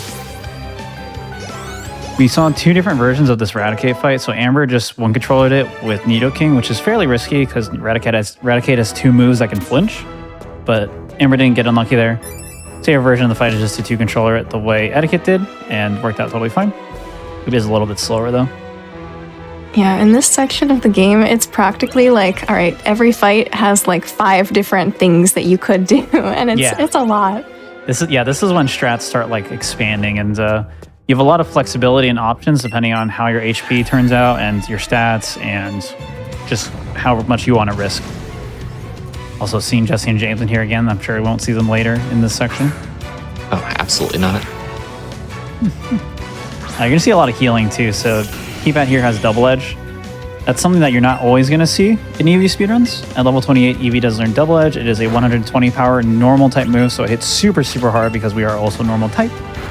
The downside though is that it does recoil damage. I believe it's 1/3 for the amount of damage you do. So if you do 60 damage, you take 20 damage in return.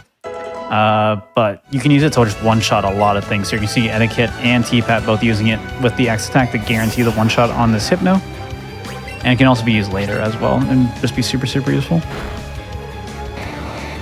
At the downside that you're going to be healing a lot between battles, potentially.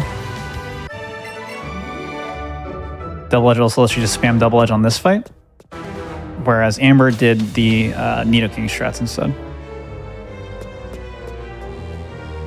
I forgot we mentioned this before, but this is the point in the game where we start getting pretty underleveled. Like Pokemon in this area range anywhere between like level 28 all the way up to I think level 33 by the time you hit Giovanni. I think they go higher, like 35, right? Oh no, because Jesse and James are like 34, 35. Yeah. So if you haven't noticed, you don't really get that much experience from battles in this game. Just the way like the scaling works. You get so much more from catches, but there's only so much you can catch in this section, and you don't catch anything over level 24 for a pretty long time. So as a result, we're just kind of underleveled, and that's also why we're going to main switch to redacted Pokemon later, because we'll be able to jump from a level 30-ish Eevee to a level 44 or 46 other Pokemon. And that'll balance things quite a bit in our favor. But that's part of what makes this section so dangerous, is just being underleveled on top of really scary Pokemon that can just threaten you really, really aggressively. Yeah, Amber going to do that Rhyhorn Eevee strat on this next fight, which, again, T-Pat's just not going to be able to do at all, but it can still work out pretty okay for T-Pat, just has to be careful.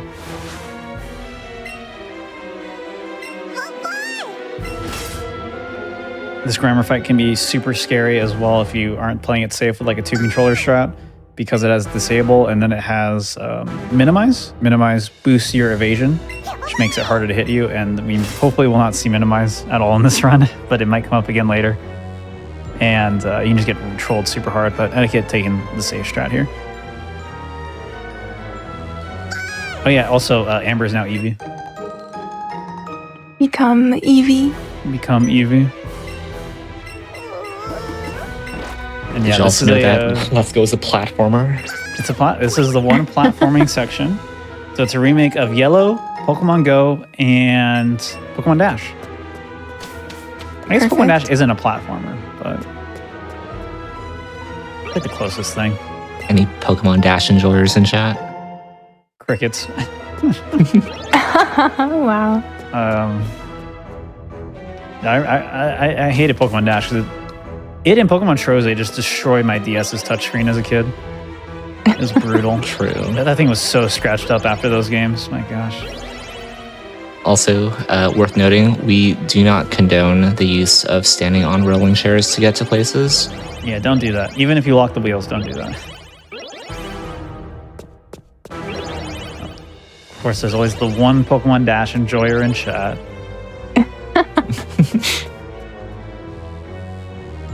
But yeah, you're basically just Eevee for a little bit for no reason. There's no other section like this in the game. You can also technically overhear Giovanni's conversation if you go to the right there, but that's time loss, so we're not going to do that. Instead, we're just going to go straight to getting the lift key. Now Amber on the scary fight number 1 of 3. There's 3 fights basically back to back to back. There's a little bit of breathing room between each one, fortunately. But Jesse and James is pretty scary. It's a forced double battle like the other Jesse and James fights. Again, you cannot fight Jesse and James if you only have one Pokemon in your party. It does force you to do double battles. And what you're going to see here is Amber use that Glitzy Glow to set up a light screen and also use Drill Run and try to take a knockout on this Arbok. Oh, no, never mind. Amber's just doing the Byron strats. That makes sense. The other version you're going to see from like T-Pat is using the Glitzy Glow to try to potentially take a knockout, but not likely given T-Pat's stats, but more specifically to set up the light screen and make it safe.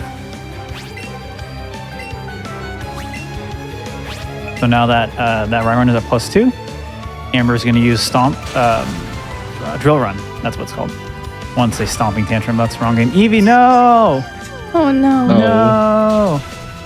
Okay, that can be very scary if you miss Drill Run there, because Drill Run is 95%. But fortunately, not too bad. Loses a little bit of time for the death, but not nearly the end of the world. Amber will have to revive it here, but all according to plan. Now T-Pack going to finish off the Arbok with Bouncy Bubble. Getting a little bit of health back. And eliminating that. One thing that is now relevant is turnarounds. Do either of you want to explain turnarounds and friendship? I guess I will. Yay. Go for it. Yeah, so, I don't know the exact specific, I don't know what number you reach, but after you reach a certain friendship, your Pokemon, it'll love you so much, and every time it does basically anything, it's gonna look back at you, and it'll turn around physically, and that animation is slow, and it really adds up over time, but, we also get some good things out of friendship, because we can have our Pokemon magically, through the power of love, heal itself from any status ailments or do other things like that, live on 1 health. So it could come in useful, but we don't want to see too many turnarounds. Yeah, and it's kind of random when it happens in this section too, because sometimes you can get on Jesse James, sometimes it's before that, sometimes it's after that. Part of that is because of just how the runners route out their X items during the run, because X items do boost friendship, but also part of that is that your partner Pokemon is always considered walking with you, and if Pokemon's walking with you, there's a 50% chance every 128 steps for them to gain a friendship point, so there's some randomness to it. Sometimes you can even get away with not having turnarounds all the way through this section. You're seeing Amber here not having turnarounds for Archer, which is pretty good. That's all you really want, because more than that is unlikely. And that is Archer 1 now for Amber, and Amber can go ahead and do the Giovanni fight, the final boss of the Rocket Hideout. I promise we'll get back to the gym thing soon. So soon. Give it Yeah, about and something- 30 minutes. To note, with Archer, I believe Archer is introduced in Gen 2, question mark? So if you're looking at this, you're like, this is Gen 1, who's this guy? He's just from a later game. Yeah. Yeah, I know for sure that same design is in Heart Gold Soul Silver, so Yeah. he's at least from that game. I'm not sure. Okay, so Amber here gonna do a somewhat newer strat. I think this is also now 2 years old. It's really hard to keep track of time. It might be like a year and a half old, but basically we used to do a couple different strats here. The initial strat was basically like 2-controller fight, just spam X items and win that way. The newer strat that Etiquette came up with, this was now 2 years ago, was using Graveler, using 2 X attacks, and then using Self-Destruct just to eliminate the Persian, and then you can clean up the Rhyhorn with Eevee, Bouncy Bubble, no problem. And then this strat came about a bit later. Basically, I realized you can take advantage of Sizzly Slide to weaken the Persian and then just 2-shot it very safely, because the burn halves the attack. So it's very hard to die if you do that, if you do it correctly. So you lead with the next attack and then do burn, and then you can just finish it off. However, it's a lot faster than the other strats because you're just doing the 1-controller and you're not having any Pokemon faint. And the only reason we didn't consider this before is because we used to not have Sizzly Slide in this section. We used to keep Buzzy Buzz over Sizzly Slide, but I just rerouted some things to make it work. Very minor things. It works out totally fine. Yeah, I feel like the only way that strategy really goes wrong is usually Persian opens with Fake Out being a priority move that will flinch you, so you have a free turn to set up. But if it uses Slash on the first move, it could get a little bit dicey with how Slash has a very high critical hit ratio. Yeah, normal critical hits in this game, again, this is Generation 7, so crits do 1.5 times damage and are only 1 in 16 to happen. But Slash is a high crit chance move, so it's 1 in 8, so about 16% for a crit to happen with that. Yeah, but the burn does still lower crit damage, so it's not too bad later into the fight. I think Etiquette got crit there and it was fine, just barely. Yeah, Etiquette also being plus defense means he's a tank. He's Oh, nothing true. bad is going to happen here. He's totally safe. I didn't see how many turns that was for him. Hopefully that was still a. I think he just healed solely because he needed the burn to do more damage because of being minus attack, but I'm not entirely sure. That might have been it. Because HP is pretty high, but I was watching Amber's screen at the time. But now our runners have another secret technique called Fly. except it's called Except it's Skydash. Skydash. That's what I forgot what it was called. We use Skydash is alliterations too much. Yeah, basically, if you just look at the town map, or if you go into your like play with Eevee menu and then go to techniques, you can fly. That's it. You just go to pick a town that you've been to before. Fly on this very safe device we got here. Yeah. Very safe. Yeah, it's just balloons attached to a chair with a steering wheel. Yeah, fun fact: if you're on like a bird, like a flying Pokemon, and you use fly, you just float with the bird Pokemon, like an Aerodactyl or something. Now we're in Pokemon Tower.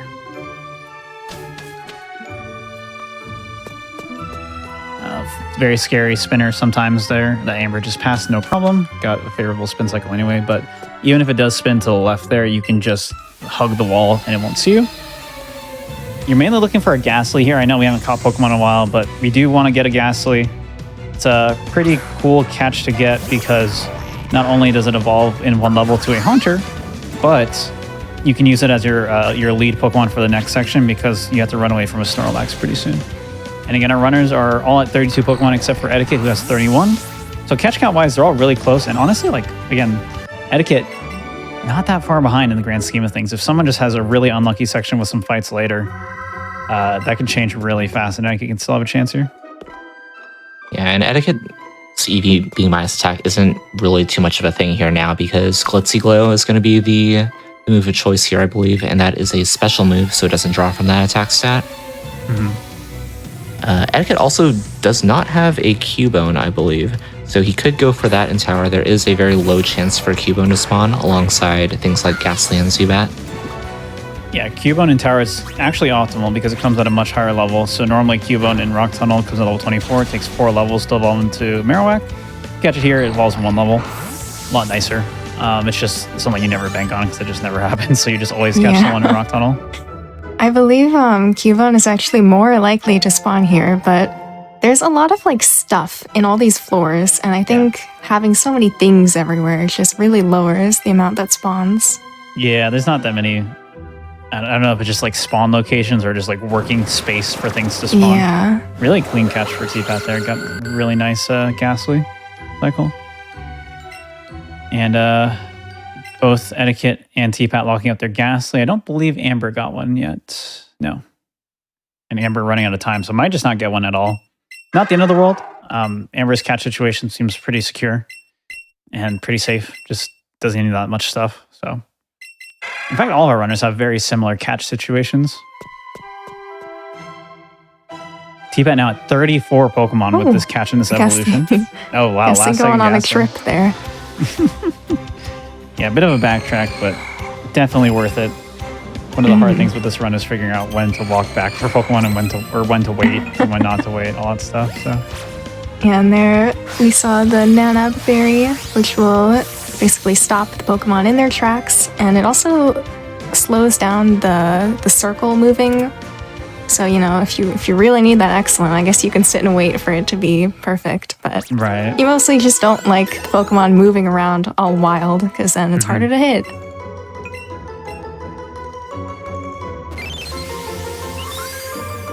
So they're now approaching the final Jesse and James fight.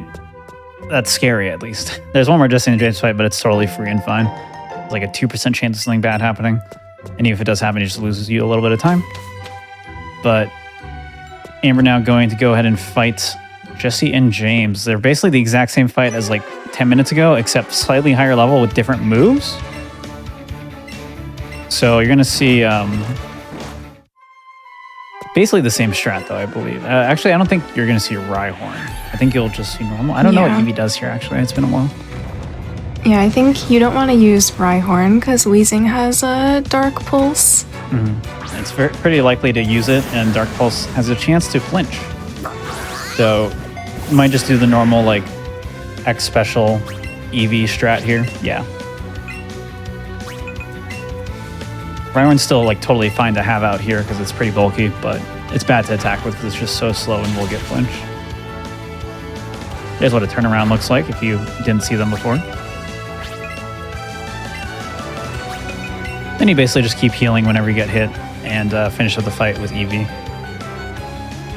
Just go for +4 Glitzy Glow with those 2 X specials to one-shot the Weezing, and then the fight's done.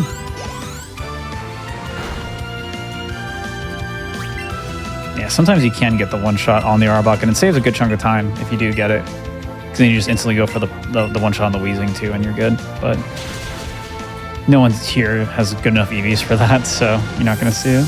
Unless we get lucky with crits, which can't technically happen because you do always go for the strat regardless. T-Pat now starting that same fight, and Etiquette too. Etiquette with 32 Pokemon now, Amber at 33. So it looks like Etiquette didn't get any evolutions after the gassing. So now that Amber is done with this fight, we get the Pokeflute. Pokeflute allows us to access stuff west of Celadon due to the Snorlax blocking you no longer being an issue with the Pokeflute. So now Amber has that. They're going to go straight on over there, wake up the Snorlax, and then progress to get the next HM, or secret technique, sorry. And finally deposits the Everyone say Eevee. bye-bye to Eevee. Everyone say bye to Eevee. Eevee has served its purpose for the run and will be switching over to Redacted in a little bit. Oh my gosh, the camera's so messed up on Etiquette's screen because the Golbat's so high in the air. Oh my gosh. And it's 2 controller. Look at that. Oh. Brock gives you tea here. Normally in the older games, you get tea from going inside this building and it's just a random person giving it to you. They try to make it easier in this game. So the tea is used to enter Saffron City. So you can now enter that. But we're not going to go there yet. We'll go there later. Nothing super important in there except for Sabrina. And another plot thing that we have to do, but it's not a rush to do that right now.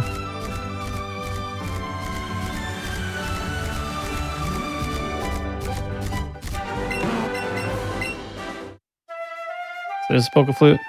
Now that Pidgey, Amber does not have a Pidgey, so what Amber can do here is cut that bush, which you don't normally do, but the Pidgey's a good enough catch that it's usually worth it. Sometimes some runners will want 2 things worth catching in there before they waste time cutting the bush because it does lose a couple seconds, but Pidgey is one of the most effective catches this late in the game because it is also a triple evolution, or worth 3 Pokemon. So you catch it evolves once into Pidgeotto in one level, and then in another level it evolves into Pidgeot. So it's super good, but usually, pretty often, you'll see people catch Pidgeys beforehand because they just need it for experience or other reasons. And if you catch Pidgey earlier, you can at least evolve it into Pidgeotto. Or if you catch one really early, you can deposit it and then catch a Pidgeotto later, and then just level that up into a Pidgeot.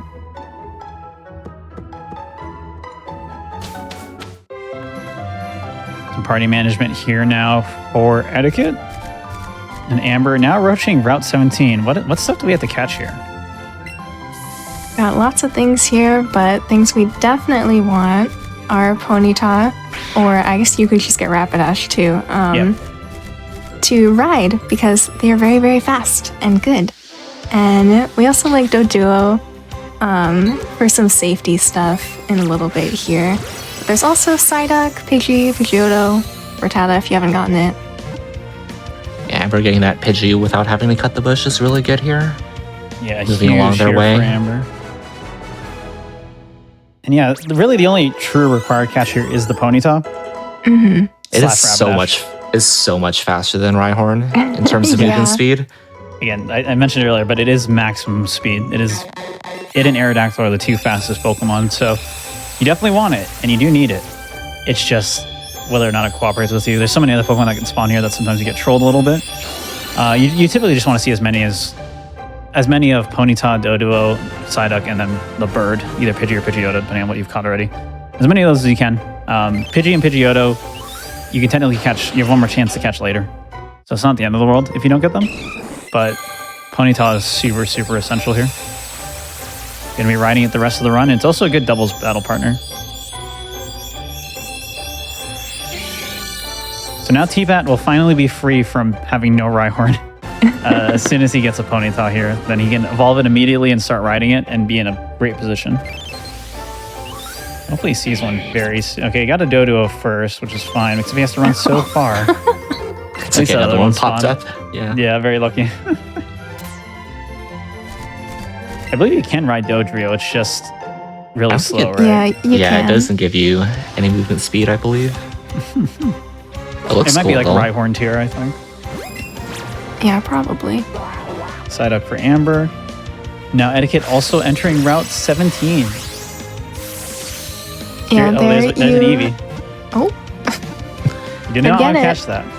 you could. First one to get a ponytail. Yeah. That's really good for Etiquette. Just, again, getting that early means you're just going to run faster on the rest of the route. And got a clean catch on it, so that helps out a lot. Yeah, and there at the beginning of the route, you might have seen another example, just squeezing past some vision using that Yep. fence. Very nice. I think that trainer has 2 level 35 Psyducks, so don't really want to fight.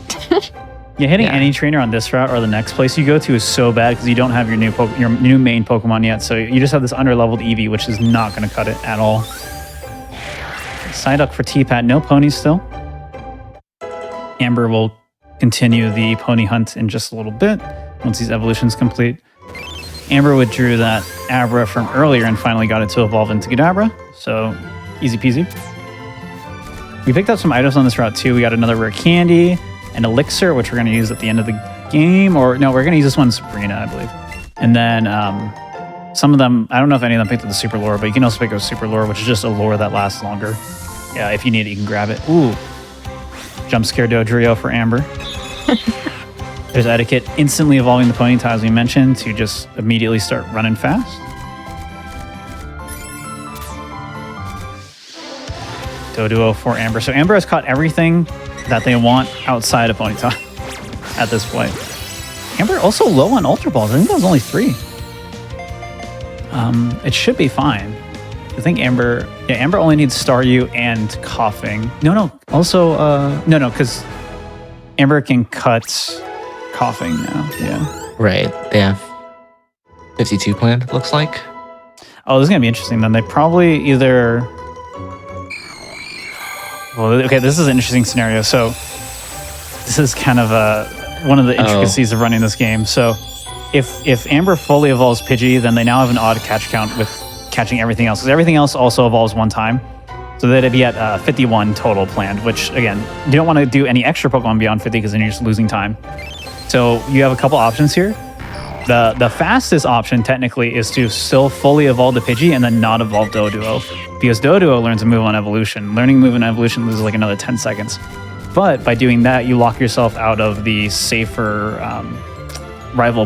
safer blue fight later in the run because Dodrio has a safer strat against it. So we're probably just going off Amber's tracker. They're probably just going to evolve the Pidgey one time into Pidgeotto and then just evolve Doduo anyway. The other option too is to fully evolve the Pidgey, skip Coughing and catch any other Pokemon like a one-off later. No pony still for Amber. Oh no. Yeah, I think they even had to repel reset the route. Yeah. That's definitely the last repel too because they used one earlier. Okay, there it There's is. a pony. We're saved. Oh, Not bless. that bad. Not what you want to see, but could have been way worse. That was probably like the last spot too. I think so. And T-Pat now evolving his pony as well. So all 3 runners getting a pony eventually. So the run Scary. continues. Yeah, super, super scary. Oh my gosh. Yeah, both Route 10 and this route messing with Amber a little bit, but still in a great position, still in the lead here, I would say, even with that. But T-Pat now not very far behind.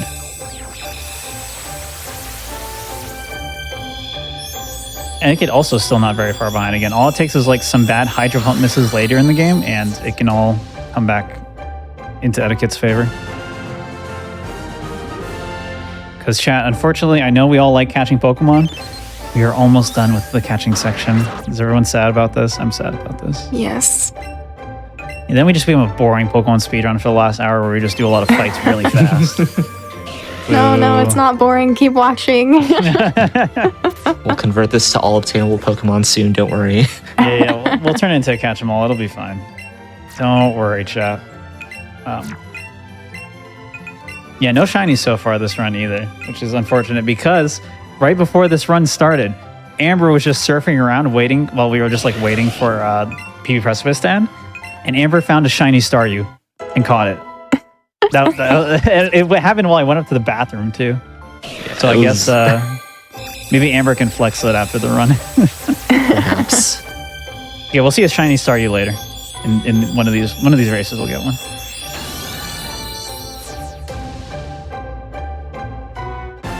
So now we got the Rapidash for Amber.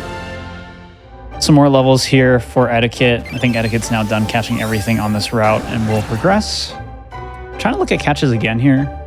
The nice thing for Etiquette, Etiquette's also in a weird, is in the exact same situation as Amber, where if he fully evolves the Pidgey, then he has to catch a one-off like Magmar or something, which is really scary.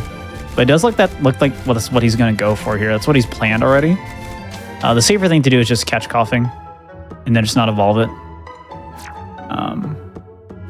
Right, because I don't see it on his... Yeah, he just unmarked it. So I don't know if he realizes this or not, or if it's just how he kind of wrote it out. But he can either catch Coughing or Magmar. Doesn't matter. Yeah, we'll have to see when they head into Pokemon Mansion. Yep. Yeah, looks like... Oh, Amber also preemptively unmarking Coughing. Because they got the extra catch, right? They got the side up. So it's going to do what I mentioned before of just evolving the Doduo and the Pidgey for safety. And then for T-Pat, T-Pat's catch route's a little bit kind of more straightforward because he just completely didn't get Pidgey at all. So there's no risk of getting an odd catch count there.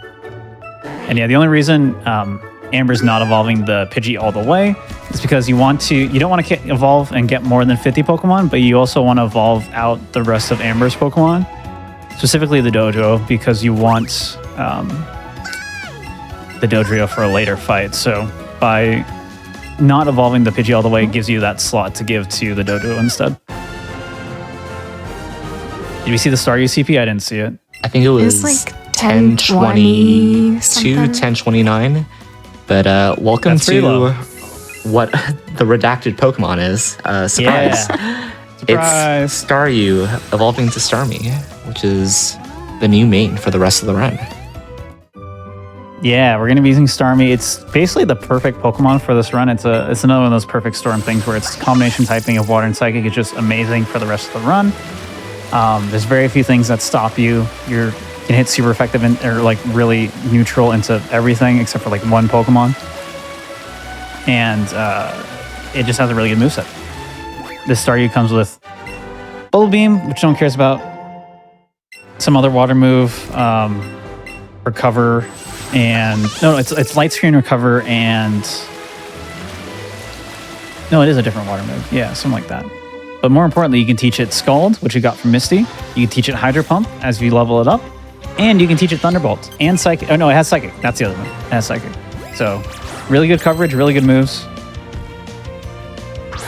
And we mentioned combat power is like what each of these Pokemon has, and basically just says how good a Pokemon is. This is a very bad Staryu for T-Pat. This is basically minimum special attack. Oh no. Yeah. Yeah, 1029 is really low. It can go all the way up to like 1100 something. So Etiquette getting a 1078. We'll see what his looks like in just a little bit. So yeah, you can... Amber's was 1081, so 1081, basically the okay. same. Yep. Very, very close. So theirs will almost certainly be better than T-Pat's, unfortunately, for T-Pat. But getting that done at least is nice. None of them have to wait for it, at least. When sometimes that can happen and is really scary. Mm-hmm.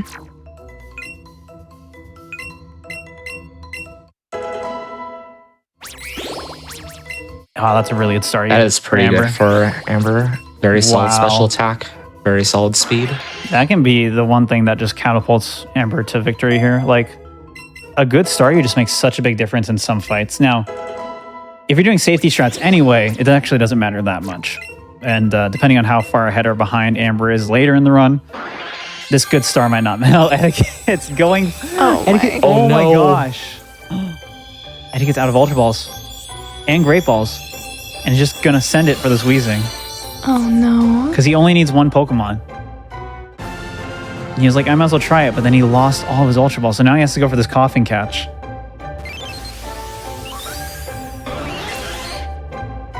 Does at least have the silver razzes. Again, those are picked up on Route 17. They're basically just more effective raspberries. Just a step up from them. But unfortunately, coughing decided to move. Sometimes it decides to stay still and attack, which is what Etiquette was hoping for. And it still gets in. Okay. Oh, thankfully it does get in. Saved. Very worried when both those Ultra Balls swapped over to Pokeballs because Yeah. of the lower That's catch not rate. what you want to see. Gosh. Well, at least Etiquette is now done catching. Amber also done catching. And T-Pat now done catching. So there's no more Pokemon caught in the rest of the run. Their catch counts are 42 for Etiquette, 45 for Amber, and 44 for T-Pat. And again, they are still going to get more Pokemon later, but those are going to be gift Pokemon that they just get really fast for free. Different from these catches.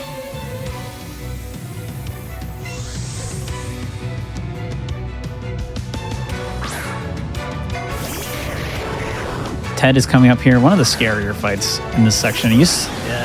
So T-Bat's taking it the safe way. The safe way here is letting Electrode just one-shot your Doduo. The downside to that is that obviously you get a death animation, then you're forced to take the bed heal later to revive the Doduo. But it does mean you can't get trolled in any way. And Amber, you're seeing the normal kind of world record strat that a lot of people just do it anyways in races. But it's still like 2% to troll you. The only way it goes badly is if you get Thunderbolt on Starmie and it either crits and one-shots you or it paralyzes you and then you get caught in the paralysis. As long as that doesn't happen, you're fine. And Amber got the optimal fight where you just get the Thunderbolt on Rapidash so you don't have to worry about healing or anything.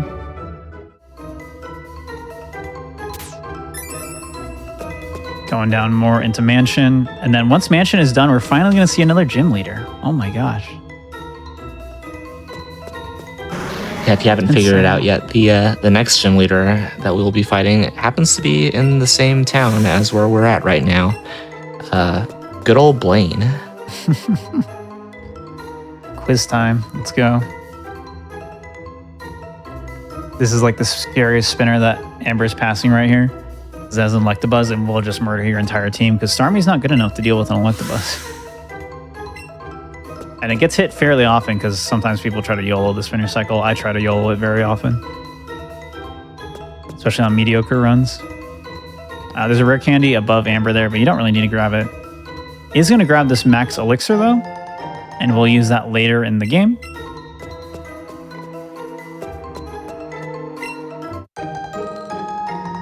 Yeah, we're going to have a mini Think Fast show in just a second with this trivia. Very exciting.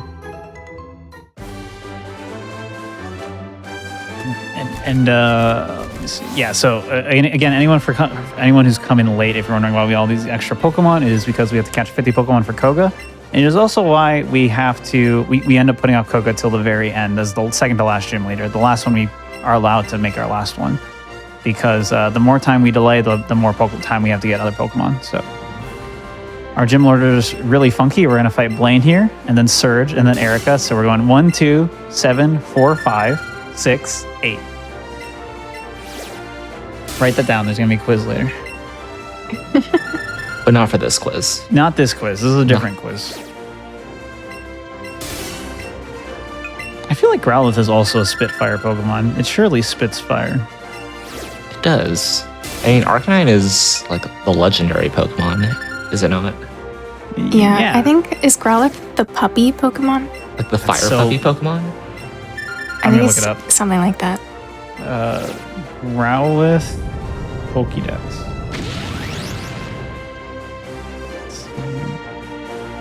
Category puppy. That's all I see. In, it is. That's just what it is. That just it is a puppy. Puppy. I don't see any other details. Yeah, species puppy Pokemon. Now, interesting to note here, Hisui and Growlithe is a scout Pokemon, so it is not a puppy. Don't ever call Hisui and Growlithe a puppy. No. So here's Blaine. I don't want to explain the Blaine fight. Sure. Blaine leads with Magmar, usually leads with Confuse Ray. We do get to heal it using one of our 2 full heal items that we've gotten throughout the run, the Shaler Sable that we got in the SSN from Blue, as well as the Pewter Crunchies that we got from Brock and Celadon, alongside picking up the T. Normally, the fight is just setting up a next special attack and hitting a skull down the line. Certain speed thresholds can be a factor here. Depending on your starting speed stat, you may not be able to outspeed this Rapidash, which can Flare Blitz you, or the Ninetales that comes right afterward. I think all of our speeds are totally okay. Yeah, T-Pats might not have been, but we'll see in 2 seconds here. Nope, totally Nope. fine. Works out. The other bad thing that can happen is Magmar can burn with Flamethrower. It is a 10% chance, and then you have to like use a burn heal or something right afterward. But Amber getting through just fine, and T-Pat as well. At a finishing quiz time, I think. Yep. Yeah, and again, 45 Amber, 44 T-Pat, 43 Etiquette. So they're all really close in terms of catch count. But that doesn't mean Etiquette is extra behind for now. But again, this all can change. These fights can go, like, I know we said before, fights can sometimes go badly. This next hour is when fights can go really, really badly. You can see some really gross things. It's really easy to die in some of these later fights. And depending on how close things are, our runners might feel pressured to go for riskier strats. And these riskier strats, if you die to those, it's really, really bad. So yeah, there are definitely still not over yet. There are a couple of trainers that are more egregious than others when it comes to losing time. Yeah. So this is just the calm before the storm, really, with Blaine, Surge, and Erica, and we start getting into the interesting stuff. Yeah. So this next section is basically us using our level 46 Pokemon to steamroll 2 really easy gyms. So if you have any questions, chat, now's a great time to ask those, whether it be about the run or the games in general.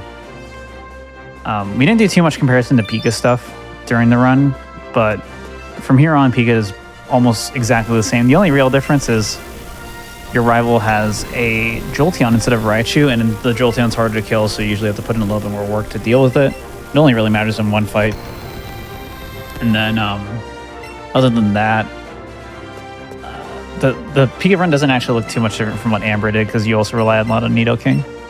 So, very similar runs. If you're interested in running either of these games, Eevee or Pikachu, I highly recommend them. We have a lot of good resources. Greta put together like a really nice resources spreadsheet that has links to literally every resource you could possibly want. We have beginner guides, we have beginner videos, we got like advanced notes if you want to dive into those, FAQs, documents explaining how the catch route stuff works. You can dive into all of those. If you just go to speedrun.com, I think you can find them all there. Is that where is your resources thing there, Greta? Yeah. Awesome. Yeah, if you just look up Pokemon Let's Go and then go to like the guides or resources, you'll find it there. This is the easiest Pokemon speedrun to get into, and it's also one of the hardest ones to master, in my opinion, in my biased opinion. I think it's the best one by far too. It's really fun. It's very simple to learn, but it's really rewarding to get really fast at it because of how hard it is to just get a handle on the catch routing stuff. Yeah, I picked up Let's Go for the tournament, and honestly, I think it's like ruined me for other Pokemon games. It's it's such a good game in terms of just like no run is ever the same. You really have to pull that knowledge. Yeah, it's so interesting how like a lot of like minor, normally inconsequential decision making by the developers accidentally made this like perfect storm speedrun. Like making level up slow, for example, just completely changes how the run works. Because like in the next generation, in Generation 8, Sword Shield, they changed how level ups work. So if a catch would give you like 7 levels up, you just get them all at once. But in this game, That's amazing. it's one at a time. So that small decision, the fact that they didn't make that change early, completely changes how you do party management in this game and how the route works out. Because we would approach things pretty differently if that was the case. We'd keep things in our party for a pretty long time and wouldn't have to worry as much about like over leveling things if that was the case. And then even smaller things like a catch being slightly slower than an evolution influences a ton of decision making in the run. A lot of like really small accidental things just creating a perfect speedrun. And I've looked into this before, but the devs made this game like really fast too. They did not have a lot of time to make it, and they accidentally created the perfect speedrun. Yeah, it's very funny. I know a lot of people casually do not like this game very much, and then we're all over here like salivating over it. I know, We're like, this yeah. is the best game ever. Yeah, a lot of casuals do not like this game because it's very simplified. The battles are super simple in comparison, but yeah, it's an amazing speedrun. And yeah, someone asked if I'm excited for the finals. I'm super excited. I am terrified of facing the winner of this race and the winner of the other race because everyone here is really good. Everyone left on turn is like amazing at this game, so it's gonna be very scary. It's gonna be a really tense and difficult finals. But if you're interested in watching either the next semifinals race or the finals race, I'll plug it again later too. But the main thing is that the rest of the races will be on Pokemon Speedruns TV, so twitch.tv/Pokemon Speedruns TV. Drop a follow there if you don't want to miss those other races. The next race is Tuesday. I don't remember what time. And then we haven't scheduled the finals yet. So if you just follow that channel, you can probably be aware of it. So yeah.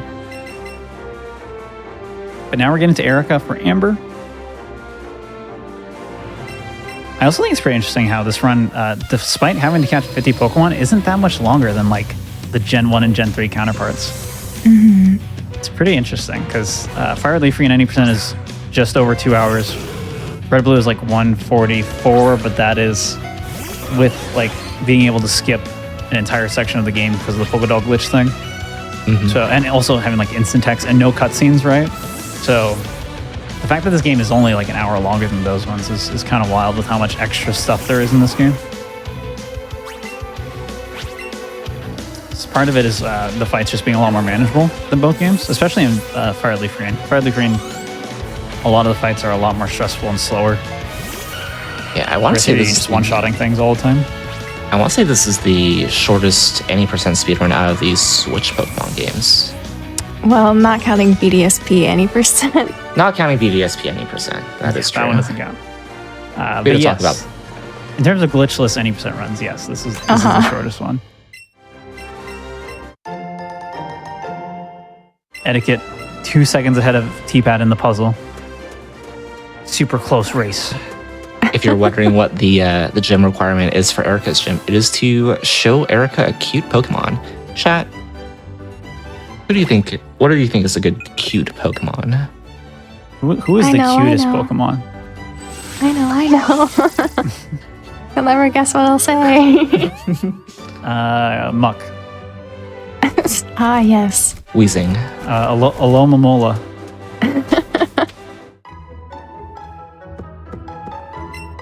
Yeah, also, in this game, you can get the Alolan Pokemon through You can. trades, and you can get Alolan Vulpix, and it's the best.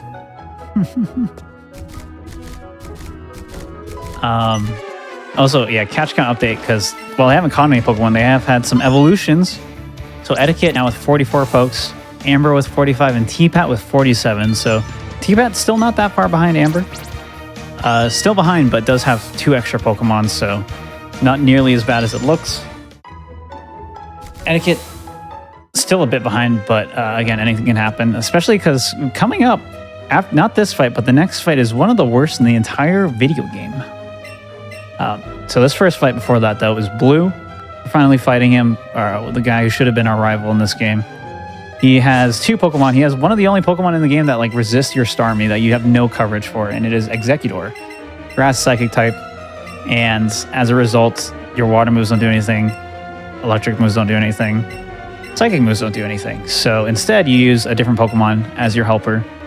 You can use Dodrio, as you're going to see, I think all of our runners use. You can use Rapidash, but it's riskier because you have to hit a Fire Blast, but it is technically the most optimal thing. And Dynam, if you're Dynam, you can even use a Magmar. This is true. You want to explain the Magmar thing? Oh yeah. So there was a tournament race where one runner, I think it was Travaria, she wasn't able to catch a Doduo on Route 17, and I was just thinking, I wonder if there's any way to get around Rapidash using Fire Blast, because Fire Blast being an 85% move, Amber just hitting it on their screen right now. It turns out that if you catch a Magmar that is lured in Pokemon Mansion, it has both Fire Punch and Flamethrower, and both of those can KO Blue's Executor at either +2 attack or +2 special attack. So if you really need to catch Magmar, you can have the consolation prize of getting a 100% accurate move on Blue. Yay! And that's my contribution to the Let's Go run. Etiquette taking this menu here to evolve Vulpix. Totally fine to do here because as you deposit Vulpix or Ninetales, you can swap in Dodrio to slot 2. So it just makes sense to do it here, or you can also do it after Surge. Either one's fine. And now that Vulpix is done, Etiquette now at 46 Pokemon. With Amber I think that's 46 now for Amber, yeah. Getting the Golduck off of that blue fight. T-Pat now going to fight blue, and then Amber is on to the worst fight of all time. One of the worst fights. It's not like the worst fight in Pokemon speedrunning, but it is the most annoying fight in Pokemon speedrunning, I feel like. It's one of the most annoying. It's really silly. It's only bad for dumb reasons. So do either of you want to explain it? All my homies hate Archer too. That's the explanation. That is literally the explanation. Archer 2 is going to be the next fight that Amber and T-Pat will be coming up on soon. And it is what we call a true double fight or a multi-battle, where you have 4 Pokemon in the fight and you only get to control 1 Pokemon. Trace is your partner Pokemon for it. Trace sends out a Cubone. And things can go really badly, not only just because you can only control 1 Pokemon, but the fight also is really slow. For whatever reason, the game takes a while to decide on the moves that the AI uses, and so that drags on the fight pretty long. And so normally, if you lose a turn on a fight, it's like 5 seconds at max. If you lose a turn on this fight in particular, you lose like 15-20 seconds very easily. Yeah, you'll see it. Like, we're just gonna have these like awkward moments, just like staring at the Pokemon, be like, "Hey guys, you gotta do something." Yeah, it's very unfortunate that the one fight where this like happens is also one of the ones with the most variance. It really sucks. So yeah, ideally what you see here is just self-destruct from Electrode and then no protect from Muck turn 1. And then that lets you just Psychic and eliminate the Muck. And then you have a chance to get a 3-turn fight, which is really, really good. Otherwise, you're basically locked into a 4-turn. And if you get Protect Self-Destruct, or if you get Thunderbolt and Protect, then sometimes you can get a 5-turn. Right, so we did get the Protect there. You can still get a 5-turn here. Can happen if you get unlucky. So now, Amber still has to eliminate the Muck because it does have some really annoying moves. Cubone's just going to kind of do whatever here. You would like to see Cubone use Focus Energy here because then it can't use Focus Energy later. But otherwise, it'll just Headbutt or Boomerang.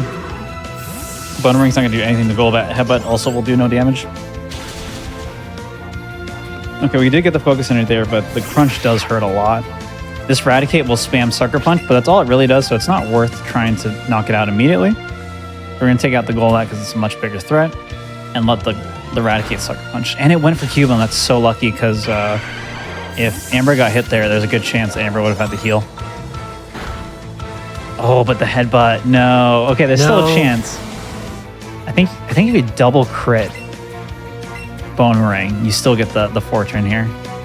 And again, with the Focus Energy, pretty decent odds of getting crits, but not necessarily double crits. It's still pretty unlikely.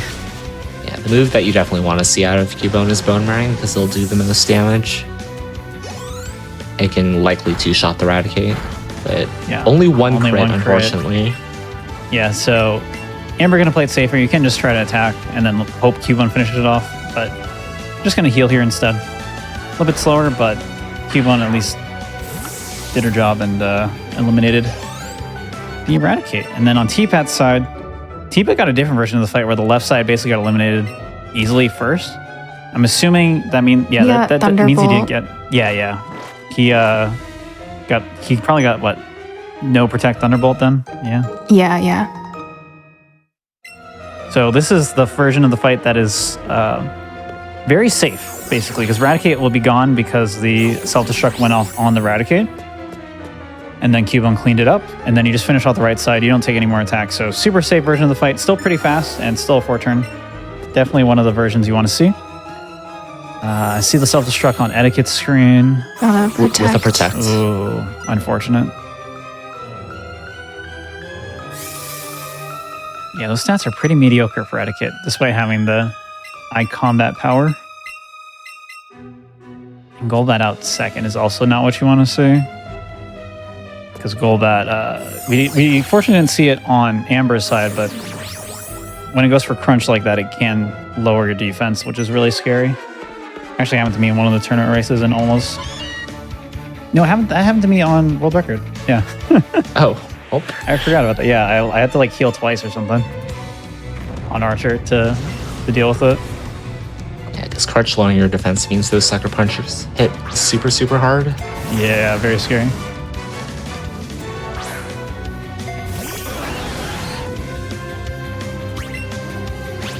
So having Rapid Dash out for this fight is nice for the Justin James fight because it allows you to use Stomp on Weezing. Stomp has a chance to flinch. So you can potentially prevent that Weezing from using Thunderbolt on you and potentially losing time. Not super high odds, but still nice when it happens. Did not get it and still got T-bolted, but did not get paralyzed at least. However, Amber is forced to heal the Starmie here. And now T-Pat and Amber's catch counts are perfectly in sync. So T-Pat not that far behind anymore. Etiquette now is 47, so it was only one Pokemon behind. So all it takes is like one bad death or one bad Hydro Pump miss, and that's pretty good for Etiquette because if T-Pat and Amber remain this close, neither of them are going to be able to do safety strats. If T-Pat can get a little bit more of a lead, just saving like 1 or 2 turns on Sabrina. Oh no! Is that T-Bolt crit? It must have been. Wow. Yeah. Okay, never mind. I forget what I said. Yeah, thankfully Doduo's already evolved into Dodrio, so it doesn't need any more experience, but just having a Pokemon Faint is just pretty slow. Yeah, that's so unlucky. Yeah, a death is like 12 seconds of time lost to like swap in something else and deal with the animation. So not what you want to see, but at the very least, it is over, and we can get into the next section. So now Etiquette going to do that same fight, doing the second to last Giovanni fight for Amber. This fight's very simple. You just use an X special and then sweep.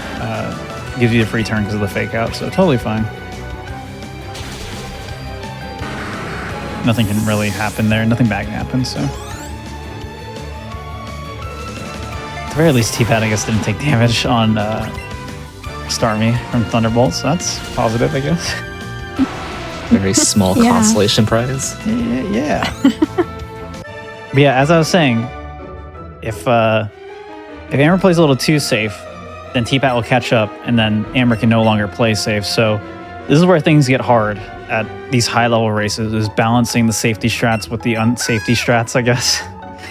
Just knowing unsafety, which ones to do and which ones not to do, like which risks to take, and it can make a huge difference here. And try to preserve this lead, this relatively small lead that Amber has. I want to say it's probably like a 45-second lead. Yeah, looks about it. Yeah, the so-called risky strats, like it depends on the trainer and whatnot, but like they can either gain you like upwards of like 5 seconds, or you could lose way more than that. Yeah. So we'll have to see the decisions that these runners make as we get into the end game. Yeah, and we'll explain a lot of those decisions in depth later in the run. But yeah, T-Pat's bad luck just means that he'll hit all the Hydro Pumps later. Again, Hydro Pump, very powerful move, but only 80% accuracy. And there are a couple places in the run where you do try to hit the Hydro Pump, and if you miss those, it can either be like just slight time loss, or it can be a death. And again, which ones do you go for kind of depends on how much risk you're willing to take at any given point in time. If they go for some of these bigger risk ones and just get lucky, then they can really pull ahead of other runners who are doing the safer strats. Yeah, our runner's getting our free Lapras here, and also the rare candy. That rare candy will be used on Starmie in just a little bit. If you're wondering why we don't just grab like every rare candy, and pop them all in Starmie and then just never have to worry about like bad Starmies. It's because of the friendship stuff that was explained earlier in the run. Basically, we timed the candies and friendship very specifically so that we don't get turnarounds until Agatha. It's basically as late as we can reasonably delay them, because otherwise we lose so much time to the turnarounds. Basically, if your friendship's too high and you use a super effective move, you lose 2 seconds basically. So very, very bad in a place like Elite Four where you're just always using a super effective move because you have to, because they're really strong Pokemon. So you can lose like 10 seconds on Bruno, 10 seconds on Lorelei, and you do not want to do that. Final shop here for Amber. Getting some max repels again. Now we're done catching, we're just going to spam repels as we go through Pokemon-filled areas, getting some more X items. If you're doing completely safety strat stuff, you actually don't need X special defense, but you're going to see all these racers buy them just to have the option to do those scarier strats later. In the deposit here for Amber. You can do this either earlier or later. It just depends on like your party situation. If you're not worried about level ups, it's better to combine it into one menu. But if you think something is going to level up off this next fight, then you should.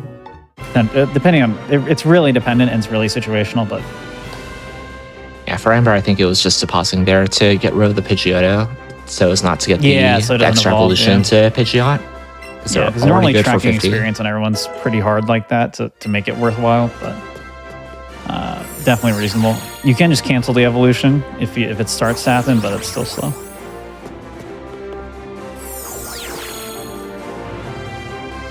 Now kind of a somewhat scary gym puzzle. It's very consistent, but sometimes the spinner cycles toward the end are a little bit variable. The puzzle is very consistent though otherwise, so platform is always the same. Seeing our runners go through that, try to avoid these spinning trainers. Yeah, and they're going to be aiming for like the exact center of each of these little teleporting pads, because otherwise you'll have a little animation where you like turn to face the middle, and that actually adds up. There's a lot of teleporters here. It makes a difference. Yeah, it saves a few seconds if you can hit them all. If you don't hit it though, it's not the end of the world. You just deal with it. But all runners here, very good, are probably going to hit the majority of them just fine. The hardest one to hit dead on is the one after Sabrina, because you can barely see it as it's like coming into frame.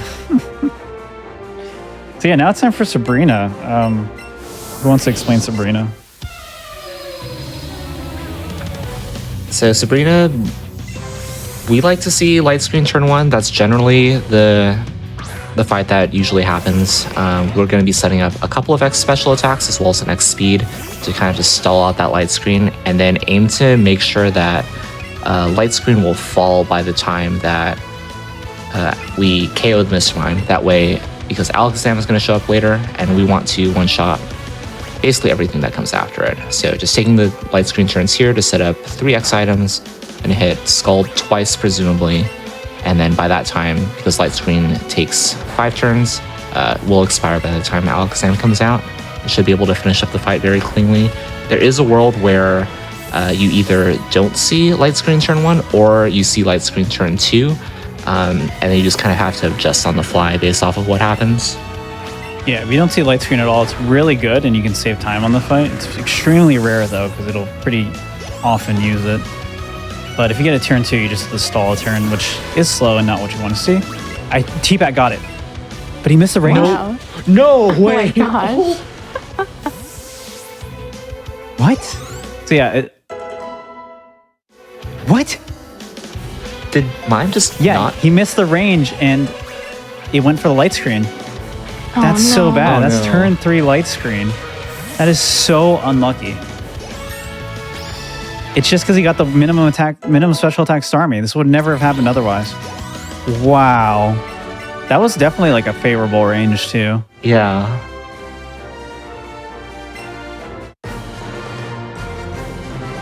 Actually, I don't think that was favorable. Now that I think about it more, because 2-shotting with Scald at minimum is pretty bad, but still super unlikely, super unlucky. And another thing that T-Pat did not need to see thereafter. The small, like, T-Pat just keeps having these small little bad things happening. Nothing bad enough to really torpedo his run, but they're all adding up and just putting him in a bad position if like, you know, if like you take out the breakouts in Forest plus like that fight not going weird plus no Rhyhorn. Yeah, plus no Rhyhorn, then he'd probably be in the lead here. But that's not how this game works. That's not how speedruns, no reset race speedruns work. Bad things happen. And T-Pat is going to adjust to them as best he can.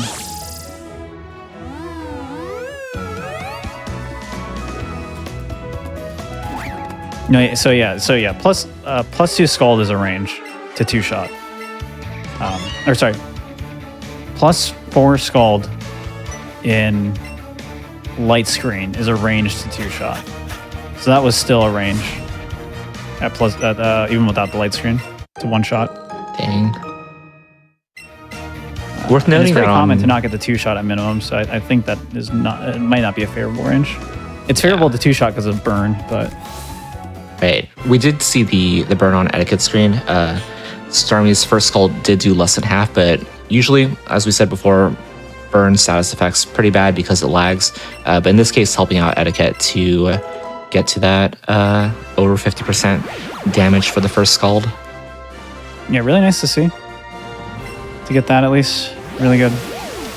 We do have confirmation that Amber has hit 50 Pokemon and successfully made it into Koga's gym. Can never be too sure, you know. Hooray. Yeah, there is another category for this game called Kicked by Koga, where you just reach Koga as fast as possible and then immediately get kicked because you don't have 50 Pokemon. We're probably not going to have that as a race anytime soon. And there's the 50th Pokemon for etiquette, getting it on the last possible fight, the Pidgeotto into Pidgeot. I think the only runner who got the Pidgeot here. Yep. So we are at 50 Pokemon for everyone, assuming T-Pat and Etiquette tracked Pokemon correctly, because we were just looking at their trackers, basically. Sometimes you just misclick things, and then bad things happen in here, but... yeah. Looks like a smooth Caden for Amber. That was like the next bad thing that can happen is Caden. The Muck there control you really hard if you're unlucky. It's one of the worst fights in this section of the run. Koga control you, but he just makes you lose some time. He can't really like destroy you unless he crits Explosion, which not really likely to happen. So yeah, I believe every Pokemon in this gym has Toxic and Protect, which just serves to slow you down because you have to heal the poison and then Protect just wastes a turn. yeah, and they really like using Protect. So just if we can count Protects together here, but this can be an opportunity for T-Pat and Etiquette to make time if Amber just gets really unlucky with Protects. Or it could be an opportunity for them to lose time if Amber gets really lucky. Explosion's actually not that bad if you do see it from Weezing because it lowers your HP so much that the AI will just try to attack you to go for the kill instead of using Protect themselves. So you can save a decent chunk of time even though you do have to heal after the fight to make up for it.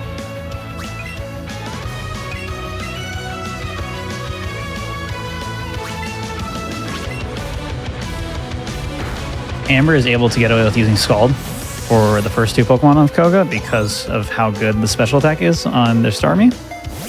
T-Pat and Etiquette will not be able to do this. They will have to use Psychic, which is only bad because you don't want to burn too much Psychic PP because of all the Protects going around.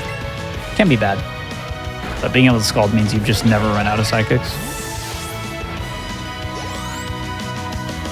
You're also seeing them all grab the Teeth before entering the gym. The Teeth are used to grab the Strong Push secret technique later. That will allow us to use Strength on boulders effectively, if you're familiar with the older games. We're not going to see any boulders, though, until Victory Road. All right, Etiquette has passed the 50 Pokemon check. He is worthy of challenging Koga's gym. Yay. Success. Hooray. Our runners can count. I think T-Pat just got double Protect. I just look over and see him like flailing his arms around.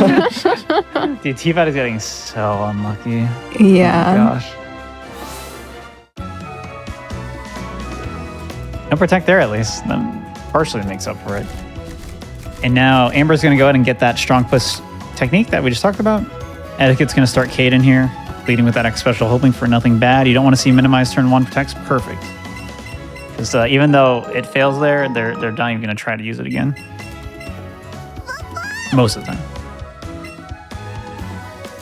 Sometimes the AI gets a little freaky here, and we'll go for things like the overprotect and whatnot. So it is extremely rare, though. Definitely seen Actually, triple protects happen sometimes, and that's just kind of Yeah. Yeah, we've had 2 extremely rare things happen to T-Pat in the span of like 10 minutes. No light screen and double protect from Koga. Stuff. Thanks, T-Pat, for showing off the rare things for us. Yay. Showing it to that GDQ audience, yeah. Yeah. All the high variance things that can happen in a speedrun. Now we're going on to Giovanni. Also, really quickly, while we're just waiting for our runners to get into the next fights here, I just want to make a couple quick announcements. One, Games Done Quick is hiring. If you have experience in social media creation and want to help out at our live events, be sure to go to gamesdonequick.com/jobs to apply. And if you have missed out on any of our other Hotfix shows or past events, be sure to check out the VODs on youtube.com/gamesdonequick. And if you are watching on YouTube, be sure to press the like button on this video and subscribe to the channel. Also go to twitch.tv/gamesdonequick if you're interested in looking at our live content like this. If you want to experience this race in the Bad RNG live, come on over. Hi, YouTube. Hi, Mom. Let's see. So, oh yeah, funny thing just happened there. Cutscenes giving us Megastones. Megastones are in this game. Mega Evolutions are in this game. And we're definitely not going to see them later in this run. Nope, absolutely No. not. If we don't use them, we just don't see them, right? That's how it works. Yeah, the Gen 6 Mega Evolution mechanic is in this game. Not the other Gen 7 mechanics, but that, well, actually, no, isn't there another Gen 7 thing in this game? No, It's definitely not Z moves, that's for sure. Yeah, no, there's nothing. No. Okay, so it's just Mega Evolutions. We cannot use them for our starter. There is no Mega Eevee or Mega Starmie or whatever, so we're not going to use any of them. Sad.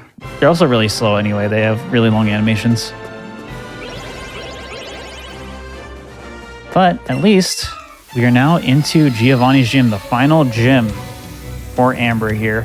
This first fight, nothing really to think about. The next fight is the scary one. Now, given Amber's lead, they will probably play it pretty safe for these next couple fights. There's no reason not to. The safety strats barely lose time here. The safety strats will lose a lot more time later if gone for, but the next fight is Samuel. And normally how we do it is you just go for a Hydro Pump, and if you win, cool.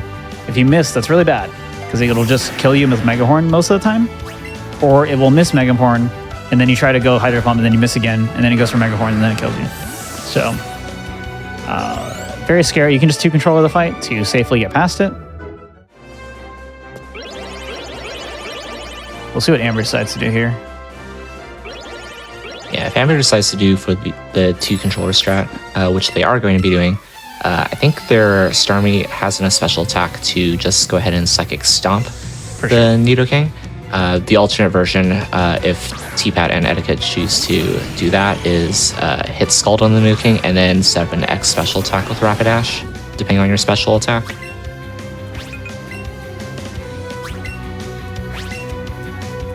Yep.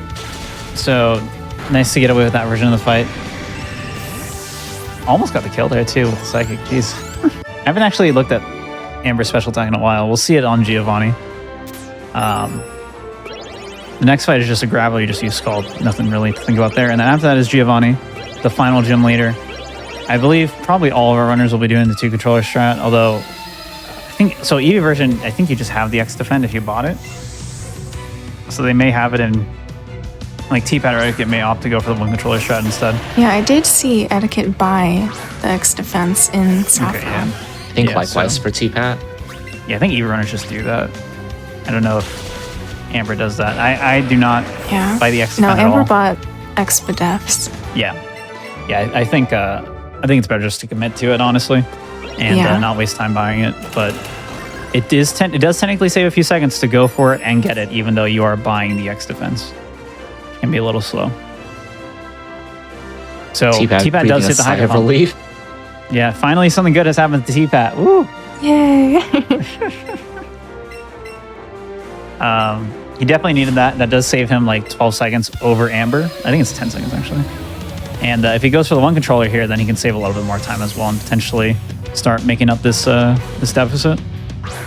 So right now, Amber with a pretty solid lead, probably about like a 40-second lead still, I would say, 45 seconds. And now we're seeing the two controller strat here from Amber. You're going to do a Scald and X special. There's a chance to lose a lot of time here, though, if Earthquake does not somehow kill the Rapidash. And it happened! There's the power of Oh love my gosh. living on one. Wow. That's like 10% to happen. And it happened. So That sucks. now Rapidash stays alive for the rest of this fight and just wastes turns. So T-Pat now has a really good chance to make up some time here by going for the one controller strat. As long as he doesn't get crit. The only reason to not do the one controller strat is if you get crit, it's really bad. But if he just doesn't get crit here, he can be in a really good position, and then this race becomes very scary very fast. Oh, geez. Okay. And again, we kind of saw this last round. So I had a pretty good lead going into this section against T-Pat. And then T-Pat just went full send it because he was far enough behind. And towards the end, he started catching up and was like almost caught up completely to me. And it ended up being an extremely close race until like the last two fights where he got a little bit unlucky. So if he just goes for that again, he could definitely make up the time. So there's the first Earthquake. No critical hit. Going to use the X special now after using the X defense. Sucker Punch. That's amazing. Oh, that's really good for T-Pat. And again, he's good. He's safe. So now he's not that far behind anymore. Wow. I'm stressed. this is going to be so close now. Oh my gosh. Looks like Not Etiquette always did a hit stressful the race. Line decide part 2. Etiquette did hit the pump on Samuel, so Awesome. all three of our Yeah, runners and getting past that. Nice. Etiquette's still not out of this either, because again, as I said earlier, if Amber and T-Pat are this close, they're not going to be able to play as safe as they would like. And if if they both get unlucky, then Etiquette just can take over and win the race still. He's gonna swoop in. Yeah. Mm-hmm. Just Take up swoop the in and take it pieces. out of nowhere. But yeah, again, all these runners are so good at this game, so good at races, have done this for so long, and are very aware of how to adapt to these situations and what risks to go for. And it's just going to be if the game works out for them at this point, as long as they make those correct decisions. And now that Giovanni's gone, again, T-Pat only like 30 behind here now, or 20? Probably like 20. No, probably closer to 30. It takes a while. Still anybody's race at this point. Yeah, because now Amber can't do safety strats the whole way like you would normally like to do. Because just like safe Lance alone loses like 20 seconds. So, just really scary situation here. This next fight, though, is very safe for everyone involved. As long as your speed isn't terrible, which none of our runners have bad speed armies, this fight's perfectly fine. As long as you don't mess it up, but our runners are too good to mess it up. The main quirky thing with this is kind of going back to the AI party switching mechanic that I mentioned before, where they base who they send out next based on the Pokemon in front of them. That basically just means there's some variance in 2v1s where they might send out different Pokemon. But Raichu will never be sent out second. So what you do is you always X-speed on turn 2. That way when Raichu does come out either third or fourth, you can just eliminate it and outspeed it. Because if it comes out the same turn you X-speed, the X-speed doesn't take effect until the next turn. So everyone, chat's saying 39 to 40. Okay. So it's getting there. Again, that is not enough time. And again, there's still Hydro Pumps that have to be hit. One of the next fight is another scary one where Amber and T-Pat have to decide. Well, Amber has to decide, really, because T-Pat's just going to send it. But T-Pat has the terrible Starmies. I don't know if he really can. Yeah, so normally for the next fight that we're talking about, Naomi has a Kangaskhan that's pretty bulky. Normally in PB attempts, you would go to +2 with an X special attack and then hit Hydro Pump. Hydro Pump is 80% accuracy, coupled with the fact that T-Pat's Starmie has really, really bad special attack, likely means that he's not going to be able to hit that range and KO the Kangaskhan outright. So we'll have to see what he does. Yeah, the nice thing here, though, is that 40 seconds time difference between T-Pat and Amber means there is actually enough time for him to react to what happens to Amber in that fight. So if Amber goes for the Hydro Pump and misses, then T-Pat can react accordingly and maybe just go for the safer play. But he has to really be watching and be ready for that. And we'll see if he is going to be able to do that. He doesn't have that much time to react, but there is enough time, for sure. I'm stressed out. I I'm sweating for these runners. So now's the badge check part. Just confirming you have all the badges. You can't really try to sneak past any of these trainers. You can try to like surf behind one of the trainers, and if you can go like really far behind them, but they'll still catch you. It's lame. So you can't skip any of these. And also you can't even fight Giovanni unless you have the other 7 badges too. I'm being prompted to ask you about the funny strat, Etchy. Oh yeah, there's a funny strat you can do, and T-Pat could go for it here if he wants to. So you can go for Scald turn 1 on the Kangaskhan, Naomi's Kangaskhan. And if you get the burn, then you can just X special and then go for the finishing off with a Scald at that point. So it's a pretty low risk strat, because if it does happen, if you do get the burn, then it's pretty fast compared to the 2 controller safer version of the fight, and it's the same amount of safety. But the downside is if you do not get the burn, you still have to summon the second controller, and you're guaranteed a 5-turn fight at least, or 5-turn if you count each double battle turn, basically. Yeah, I don't think we've seen an example of this quite yet. We'll probably see it on Lance later on in Lily 4, but summoning the second controller in battle is a very, very long animation. Yeah. It just like shows up, says your support trainer is summoned, and your support trainer sends out the Pokemon, and it does this animation, and it's really, really long. It's effectively a whole turn. So basically the worst case scenarios, it's almost the same as just a normal 3-turn double battle fight, which is what's going to happen normally anyway for T-Pat. So it's definitely an option for him here. We'll see if he goes for it, but he might just want to send it, given that Amber just hit the Hydro Pump. Wouldn't let him save about 10 seconds over Amber if he does get it, but again, with this special attack, this is like, I don't even think this is like a 10 out of 16, is it? I think so. This is really bad. Yeah, not only is Hydro Pump 80% to hit, but it's also unlikely to one-shot. So we'll see what he wants to do here. If he does go for the funny Scald strat, that would definitely be the safe option, would keep him in the game. Whereas if he misses the Hydro Pump here, he will just lose, and he can't recover from it. Put your blesses in chat. Yeah. I see him typing currently. He's doing it. He's doing it. Okay. He says min special attack. He got it. 6 and He got the 16. burn. Let's Wow. go. So yeah, he just uses the X special here, and then he can Scald. I'm glad somebody got the funny strat to work for them, because I didn't. As a reminder, Got the status burning a lag. Pokemon. Awesome. We love status lag. Burning does have Kangaskhan's attack, so no real danger there, even if there was a crit. So yeah, the status lag does suck though, because now he's losing an extra like 5 seconds when he was supposed to save a lot more time. But this was the correct strat to do. This was the right play, because if he missed the incredibly unlikely to hit Hydro Pump, then he was basically out of the race, and he just wasn't going to be able, like Etiquette would have been ahead of him. So this at least gives him a chance, even though he didn't save enough time there to like make good enough progress on Amber. It does open the opportunity for time save later. Yeah, if you wipe here, you go all the way back to Celadon, because that is the last Pokemon Center that you enter, and you have to go through and move all throughout the Victory Road pre-route again. It's very bad. You do have the Rapidash to revive and go back in, but you don't have time to heal because... well, you do have time to heal because the well, it depends on what strats you did before, because sometimes Rapidash doesn't have enough HP, but... Very scary, and we don't have to worry about it. Now it's Etiquette's turn for Naomi. Etiquette is probably just going to full send it here. So... Okay, I think his gonna go for the normal special strat. attack is a little bit better than T-Pat's. Yeah, his is pretty average, so... Officer Jenny gives a free heal to Amber here. Super useful. And the defense drop. Oh no. Here we go.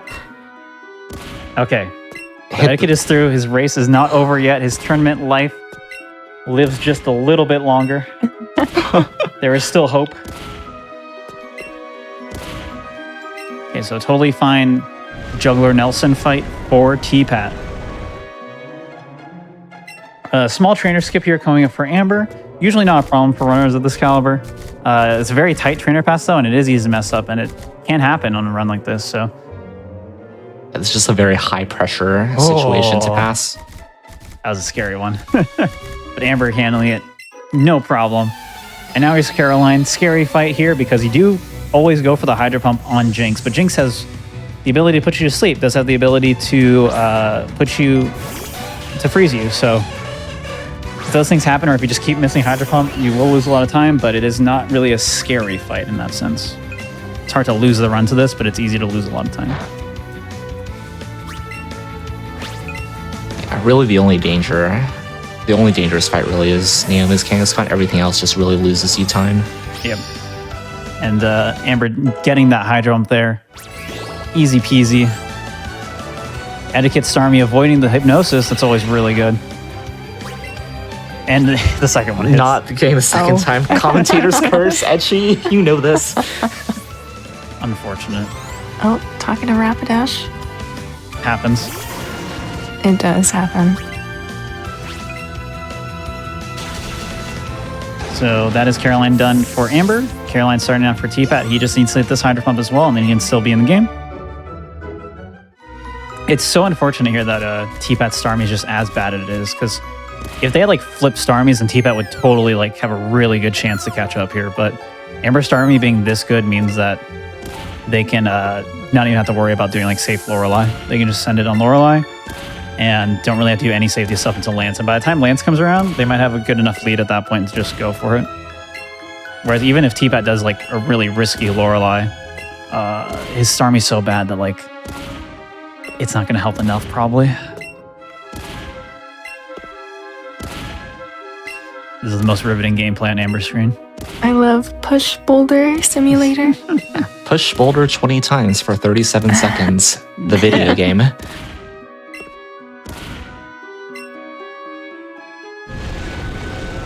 All right, so T-Pat hitting that. Not over yet. I'm going to go ahead and do the exact same boulder pushing thing that Amber just did. Is in fact going to risk it for the biscuit. And then we have the last fight of the Victory Road, Pokemaniac Dawson. Very straightforward fight. As long as your health is fine, you're fine. And you don't get crit, I guess. But very unlikely. And yeah, I think even at this HP, you're pretty safe. So. Yeah. And Etiquette getting the one of the cleaner Alexa skips I have seen. Yeah. Very, very solid. Caroline Hydro Pump check for Etiquette here.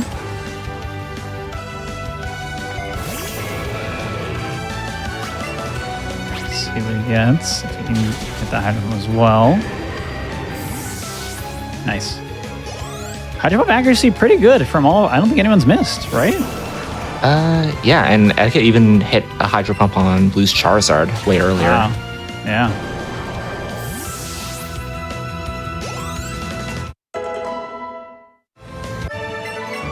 Yeah, watching T-Pat do that, I should calc out the Sabrina thing and just have exact calc for when you should Hydro Pump that, even though it's, again, such a rare situation. Oh, so Amber's skipping the full restore there, meaning that Amber's going to do safe Agatha as well, feeling that their lead is big enough where they can just go for that. Can give chance for T-Pat to maybe save time, but only if he gets like Power 11 also skips full restore here. Which is not exactly a great situation, but Amber has enough of a lead where they feel confident they can just do safe strats through the rest of the run and still win the game, or still win the race. So we'll see what T-Pat decides to do here. We haven't talked about Power Love too much, not since I guess it just happened on Giovanni. Yeah, that's but true. besides that, Power of Love can save you like 10 seconds on Agatha if you get lucky. We'll go over it when we get there.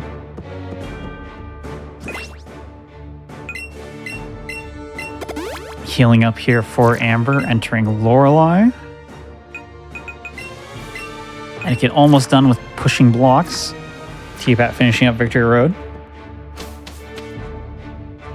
I believe he also skipped the full restore. I don't know. Did y'all see it? No, he picked it up. He did pick it up. Okay. So yeah, again, this is where the problem's going to come in. It was where T-Pat cannot it's like hard to even justify doing the riskier Lorelei here because your stats are just so bad. I mean, it's not that bad. You just have to hit a Hydro Pump on Jinx, and then you just have to get lucky on Lapras. That's basically it. And if you miss the range on Lapras, it's not the end of the world. It's just bad if you miss the range and then you miss the Hydro Pump on Jinx, so then you're losing a lot of time. I'll be honest, T-Pat's special attack is not even on my charts in my notes. It's that bad still? I think it's What is it at? 123. 123? That is incredibly bad. That is ridiculous. That is like 0 AV too. I think that's minimum. So Amber's strat here basically can get away with 2x special attacks and just spam Thunderbolt, and special attack is so high that they can also use Scald on this Jinx instead of Hydro Pump, and it's more likely to one-shot. I don't think this is guaranteed, but did get it, so all good. Now T-Pat on Lorelei.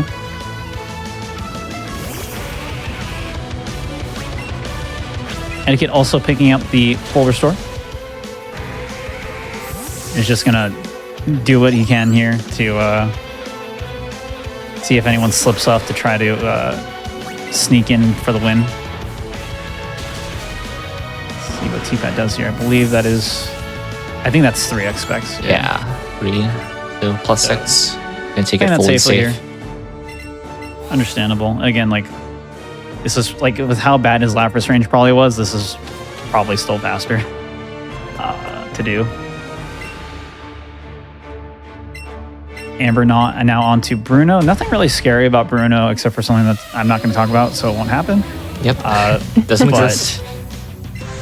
You basically just use the next special and then you spam Psychic, and that's it. That's the entire fight. If that weird situation does happen, I'll start talking. So Etiquette depositing the Rapidash, healing up the Starmie. You'll notice, yeah, it's not low enough. We're good. Amber kept the Rapidash, which does lose a little bit of time in each battle, but does open up these safety straps for them for the last few fights of Victory or Elite Four. And it is specifically a Dodrio, because Dodrio allows for you to do the safer Agatha 2-controller strat. If you use Rapidash, you can't 2-control Agatha, you just have to 1-controller it. Whereas if you... basically, it's another function of the weird AI choosing who to switch out next thing. Dodrio just forces a certain Pokemon order that is more advantageous and lets you play very safe. Rapidash does not. I typically don't bother with safe Agatha, and I just do safety shots for Lance and a champion, but that involves using Rapidash. But you can use Dodrio for those as well, so either one's fine. It just depends on what you want to do for Agatha. The other thing I was worried about, which can still technically happen. I think T-Pat will be fine. He'll still get a level up here. He does get the level up. I think he wants it though. So there's a bounty if you get Feint in the tournament. You get like some amount of money. Yeah, the thing we're alluding to here is that Bruno's final Pokemon Hitmonlee has the move Feint. It is a priority move that is Dark type. Has happened only a few times to a select number of runners. Usually doesn't go for it because a lot of other moves just deal a whole lot more damage than Feints, but it has happened.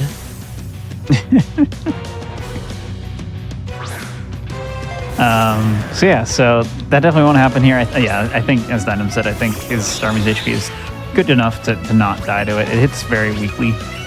So, no problem. I personally have never been fainted before. Have either of you been fainted? Nope, because I made sure that the situation did not allow for it in my race. But just like in general in any of your runs? Have not. No. It doesn't get it today. Hopefully. Not today, not ever, hopefully. We are safe.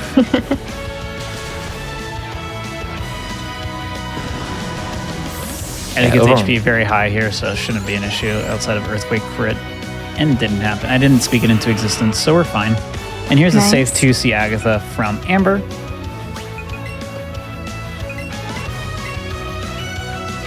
Yeah, Dodrio coming out, or as the partner, baits Weezing to come in second. Weezing does no Thunderbolt and is super effective against both Starmie and Dodrio.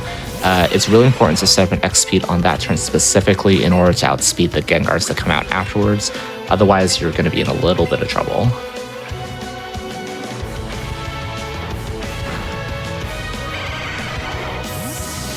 I actually cannot believe how bad this Starmie is for T-Pat.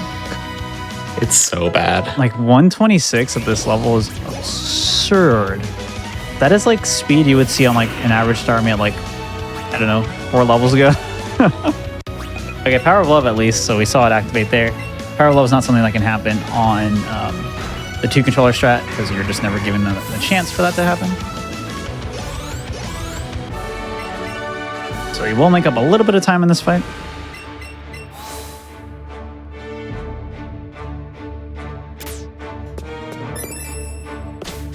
Yeah, the full restore that you saw T-Pat and Etiquette both pick up is specifically for the Agatha fight in case Power of Love does not happen.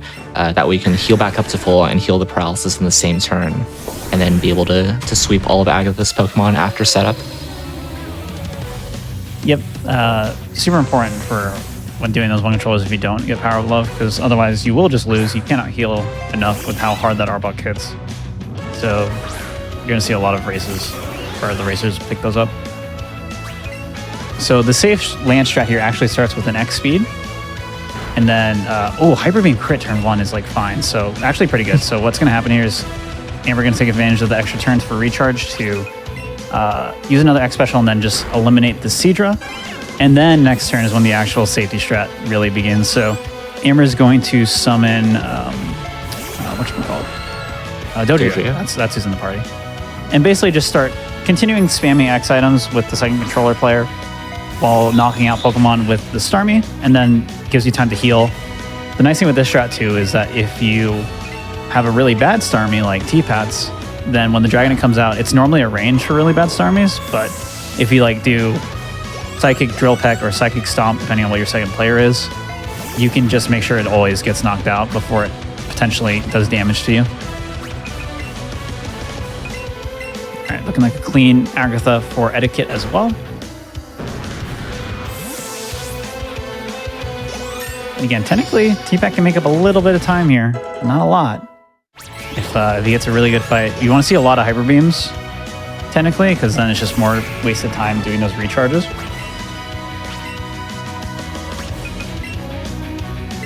Yeah, but the one controller fight here for T-Pat requires you to set up fully on the Seadra while tanking those Hyper Beams and Dragon Pulses and Hydro Pumps. I love it. Don't get crit on the second to last fight in the game. It's very nice. Yeah, so all of our runners are basically on 306 or better pace, which is really good, given how bad some of the things that have happened so far. So T-Pack getting through the setup there, getting away with the one controller, and is able to just sweep the team from here. Amber just now finishing up Lance and is going into Champion now. Technically, there is a chance for this fight to go badly. It is incredibly unlikely and it would have involved multiple crits for it to go badly enough for T-Pat to potentially catch up here. But T-Pat will still just one control the champion and just sees what happens.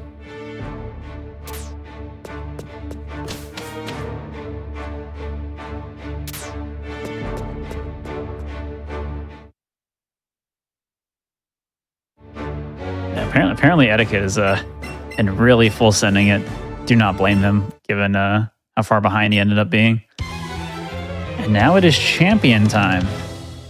So Champion, spoiler alert, Mega Pokemon are real. They exist, again. And I wasn't joking earlier. And I was joking earlier when I said we wouldn't see them again. So this is like the only game too. So normally in all the other Pokemon games where there's like Megas or like Dynamax Pokemon or whatever, they're always the last Pokemon. Champion actually leads with it, which is incredibly scary and very smart on their end to make this fight awful for speedrunners. Do you want to explain what this Pidgeot does and how it's bad? Yeah, so for whatever reason, so normally champions or gym leaders, like their ace Pokemon comes out last. Champ's Pokemon in this game, Mega Pidgeot is a really, really, really strong special attacker. Spams Air Slash like no tomorrow. If you were to one control this fight, you would have to do the same setup that you do on Lance effectively, borrowing the last X special attack. In every turn that Mega Pidgeot is on the field, that's just one more turn that it can possibly just crit you and end your run. Thankfully, Amber here doing the two controller strat. The ideal situation here is that Dodrio tanks an Air Slash and just straight up dies, and then you can continue the fight with Starmie, and then you don't have to do those extra inputs. we'll see the one controller strat over here on T-Pat's screen. Going to set up an X special defend to defend against those special air slashes. Set up 1 X speed and then probably 2 X special attacks due to T-Pat's star. So it's literally the game of don't get crit and everything's okay. Yeah, Amber did not get these super unlikely. Crit. Yeah. All right, T-Pat did not get crit so far. Technically still a chance, but T-Pat should be through the fight. Not trailing too far behind from Amber, but unfortunately, Amber just had too much of a lead going into these last few fights and was able to just close it out with these safety strats. Yeah, the only thing scary is crit, but didn't happen.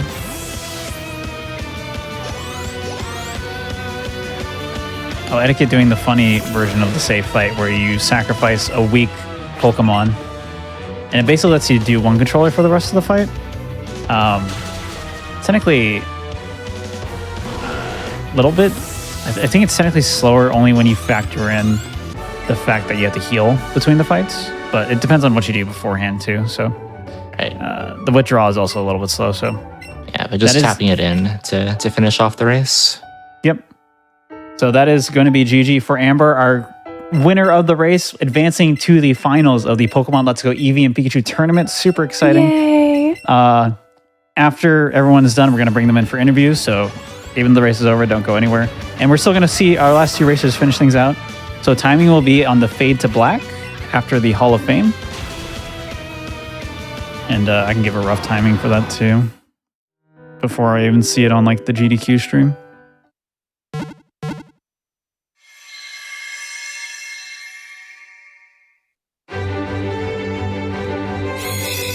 Girl 3 victory. So everyone say goodbye to Pikachu.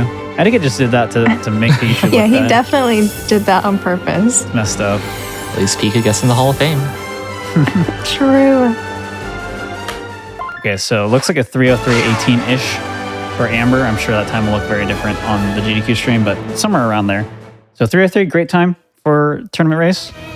Not that far off from a lot of these runners' PBs. So again, that's one of the nice things with this game is just how consistent it is. That if you're really good at the game, it's pretty easy to get runs that are like race strats, safety strats that are within minutes of your PB, which is pretty rare for a 3-hour long Pokemon type run where there's so much RNG. Mm-hmm. But this run is just extremely skill based, so it works out even with the amount of RNG facing you.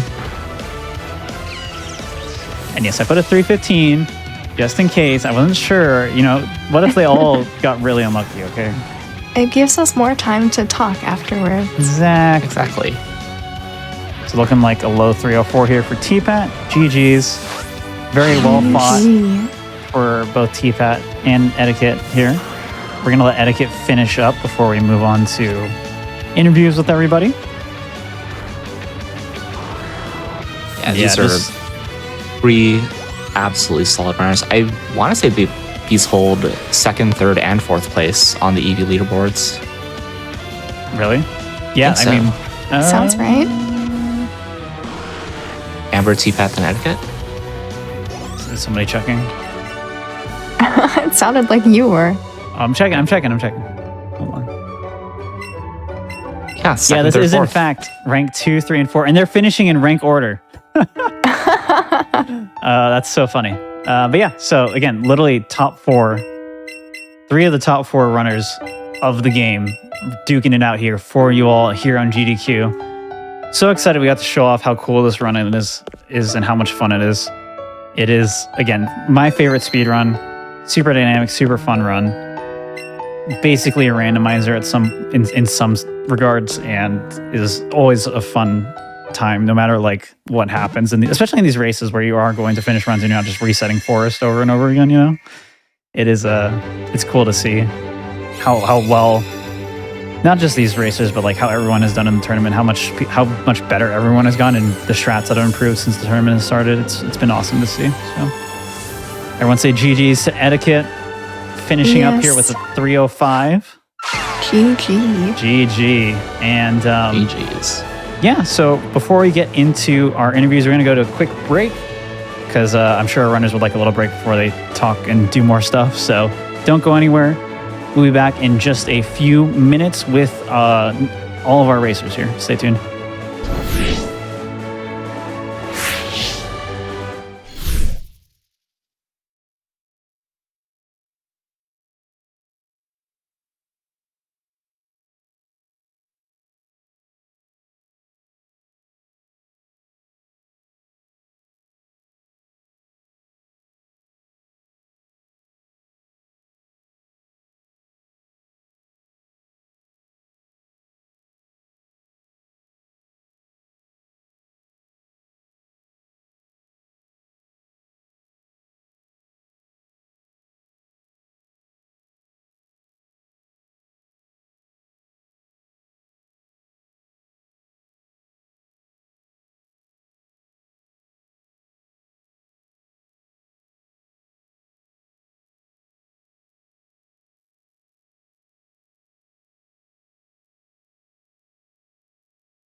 Hello and welcome back, everybody, to the Games and Quick Hotfix. We have just finished up the Let's Go Pikachu and Eevee tournament semifinals race between New Amber, Thomas Patrick WX, and Etiquette.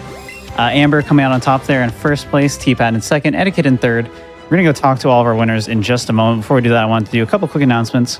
One is that your subs, your Prime Gaming subs, your gift subs, your bits, all that good stuff, cheered here on the GDQ Twitch channel. Help support Games and Quick Hotfix. So if you enjoyed this, enjoy programming, like it, please consider subscribing if you enjoy the daily speedrunning content. And also to note that Flame Fatales is already starting next weekend. I can't believe it. Flame Fatales is starting next weekend, but Flame Fatales is Games Done Quick's all-women online speedrunning community. Flame Fatales is running from August 13th through the 20th.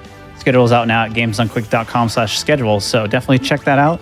I'm also hosting a special on Saturday just with some Flame Fatales runners, just kind of leading up into the event, getting some hype going for it. So definitely tune into that as well. Should be a lot of fun, a lot of cool runs planned.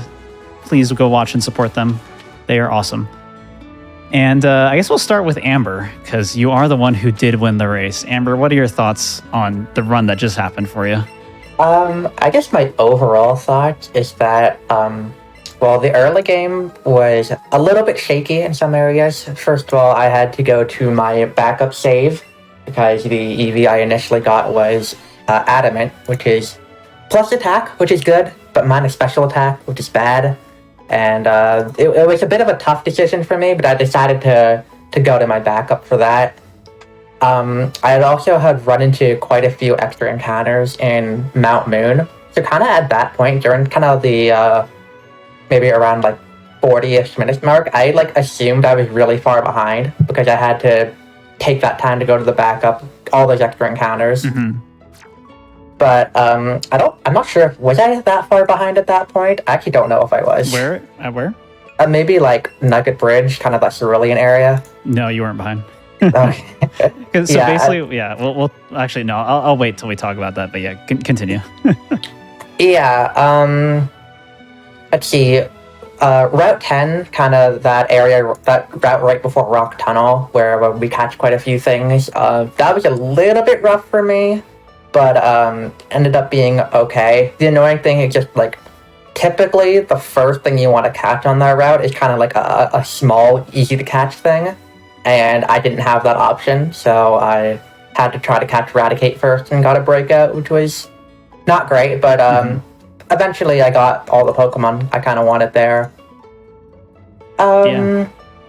Let's see, I guess the only other particularly bad thing that happened was I'm sure Com's talked about it, but all three of us Ponyta and Ponyta is an essential catch. Yeah. And so I had to wait for quite a bit of time at the bottom of Route 17 to get my Ponyta. It wasn't that bad. I've definitely seen worse than that, but it wasn't great. We were saying too, it was really good you got that then, because we were pretty sure that was the last slot available. Yeah, there's so many other Pokemon, and you used all your repels at that point. So if it just wasn't that Ponyta, you were in such a weird spot where you just had to wait it out or run into Pokemon or something. Mm-hmm. So really lucky that it worked out for you there. And again, it didn't take that long. It was totally fine. Yeah, speaking of really lucky, that Starmie was really good for me. Yeah. And pretty much everything from after Ponyta, pretty much everything went right for me. For sure. Yeah, very clean, well executed run for Amber. A lot of weird stuff happened early on, a lot of bad stuff too, but clutched it out with a strong end game. Got that amazing star, and the small bad things didn't end up too bad for you. So congratulations to Amber advancing to the tournament finals. And thank you. Yay! Now I want to hear a lot about T-Fat's. Because T-Fat had probably one of the most unlucky tournament runs I think I've ever seen. So I don't know, where do you want to start, It gave him plenty T-Fat? to talk about. I was gonna to field that back to you. What do you want to talk about? Where do we begin with that one? How many breakouts in early game? Let's start with that. Well, I had 4 in a single Caterpie and it was going to run. So I actually ran before I gave it the chance to run because it was just going to run. So I was like, I guess I'll save a second. But yeah, 4 breakouts in a Caterpie and 7 in the run in total. So that was obviously such a stinger, especially early game. Because while I use blank splits when I'm running, and it's actually funny, I was listening to ADF earlier, and he had mentioned something about, aren't splits kind of irrelevant? Why would you pick this arbitrary point to just, measure your progress? And I kind of laughed. I was like, wait till he gets a load of Let's Go runs. But I do like to blank out my splits, but unfortunately we're so accomplished at this game that we kind of know what's like a good / okay / bad time. And I wasn't even past Brock after 20 minutes. And I'm just like, all right, I guess I'm behind like right away. But like I played extremely well through that run. It was just the RNG that just kept, hammering me down at like every opportunity. And those reactions that you saw on stream, maybe a little bit animated for me, but like those are mostly just genuine reactions of just like, oh well, okay. And like I think the Rhyhorn like spawning as the moment I exit. It taunted you. It was It awful. just did. That was definitely kind of like my biggest like. I couldn't believe it. And obviously I'm like muted and I'm just like shouting at the Switch being like, why is your entropy so bad? And such and such. But yeah. Is there anything more? Because that was just one piece of it. Yeah, I mean, yeah, there's just so many little like unlucky things to talk about. You did get the funny strats burn. That was hype to see somebody get that. Yeah, so I do have to thank you for like mentioning that because you actually used that strat in our tournament. I think last round or the round before, and I like cataloged it in my brain that was a possibility. And I knew with my special, it says okay, which means this is 1 IV technically. So it wasn't 0 IV, it was 1 IV. But I basically had the minimum special attack, and it's just like there's no way I can hit a Hydro Pump and the range and Naomi. And I was in a situation where that funny strat, as you called it, actually worked out. But I needed you to physically reiterate it again, so that way I could like remember how to do it, like with the burns. So thanks for helping me out on that aspect. Yeah, thanks, bud. Yeah, it's funny you got it, but you also got the status lag, so it wasn't like as good as it could have been. But it was still better than the alternative. So yeah, this star was but awful. Like this might be one of the worst stars I've ever seen all time. Yeah, the stats say okay, but like I said, a lot of these are just like 1 IV. And it definitely is 1 IV in special attack. So there was no point where I could even do reasonable risky strats like on Naomi or Lorelei. It's just my special attack's not even close. Like I would think that the Jinx is a +4 Hydro Pump range on Lorelei. So it's just like I don't want to like find out something silly right now, but definitely the silliest was getting light screen skip on Sabrina and failing to KO the Mr. Mime into a turn 3 light screen, which by the way I stalled out by resetting up, getting my 3rd X special attack. That costed me turnarounds on Bruno, so I actually lost 10 more seconds because of that. It's just everything just dominoed. It was just that little domino, and then the bigger ones kept falling. That was just kind of one RNG aspect affected something else in the run. Yeah, and we were saying too, like you were ended up just showing a lot of the extremely rare things that can happen in a Let's Go run, which is not what you want to do during one of these races. Is being the person to showcase those things. Just super, super unfortunate. But I still think you played it incredibly well, given the amount of adversity of the RNG that you faced. So everyone, GG's to T-Pat. Great job, buddy. Still very proud of you. Still did a great job. So awesome. And now etiquette. So your run. So this is the other thing I want to point out too is like, so Amber was asking ahead or behind like Nugget Bridge, and you were all like pretty close to even around that point, just because of like so it was funny. So Amber lost a lot of time because of the reset, which was bad, but was a good decision, and obviously because Amber won the race. T-Pat lost all that advantage time due to the breakouts in like early game, and then you lost all that advantage time due to getting bold Eevee. Yeah, it was a combination of the bold Eevee and the just dreadful Mount Moon. Yeah, you're the only one who missed on Clefairy. Yeah, it was one of those things where the Mount Moon was worse than it was. Like, if you just checked my time at Mount Moon or at, I guess, probably going into Nugget Bridge, just because I had to catch things after Moon to hit 15. If you looked at that time, that's not even how bad Mount Moon was, because the stuff that happened in Mount Moon influenced a bunch of my decisions later on, because I knew I was like really low on experience, so I needed to make things up. So like that's why I caught Chansey on Route 9. Yeah, that was amazing. Well, and it was kind of calculated too, because I was sitting here and I'm like, all right, I've got 7 of my 10 AVs are in defense, 3 are in speed. So I have no special attack and no attack, buff at all. If I'm level 19 going into the Sandshrew, because Sandshrew is a range at 19 but not at 20. If I have a range at 19, I'm going to catch that Chansey.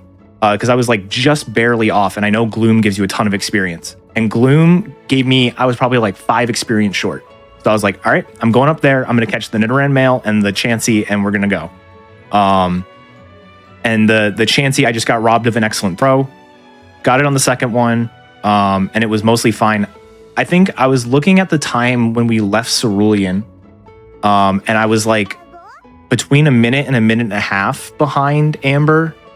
At that point, accounting for catches, and I basically maintained that all the way through probably C-Skim. Obviously, Amber had the pretty bad C-Skim, but like I was able to maintain that at least. And then, my tunnel was really good. Route 10 went fine. Hideout the one who got was the instant Rhyhorn, which is I got the instant Rhyhorn. Yeah. And my Rhyhorn's attack wasn't very good. I had to go for like a 12 and 16 range on Jesse and James 2, but I hit it. And I lived on 5 while poisoned to get the 2 turn, which was awesome. And then, Mansion, I saw my star was 1078. I'm like, all right, this is fine. And then Mansion, I was committing to a single catch instead of something that could evolve. Right. And I didn't realize until I had already like despawned it that Raticate that had spawned on floor 1 would have worked. I was going to go for Magmar. And then I get to the second floor and Weezing spawns on top of me. I'm like, you know what? I've got 2 Ultra Balls. I'm going for this. Because running away and catching something else is just slower than just getting this. And that is the moment that my side throws decided to stop working. Yeah, we saw it. That's brutal. Yeah. And then, at that point, I was basically just behind the whole time. And then the one thing I wanted to mention, which I was super happy with, was I was able to skip the turnarounds on Agatha. I skipped all the four. I skipped 4 X items. I hydro pumped Blue's Charizard. I did an X speed on Sabrina, which double special defense drop into Alakazam Psychic does a lot of damage.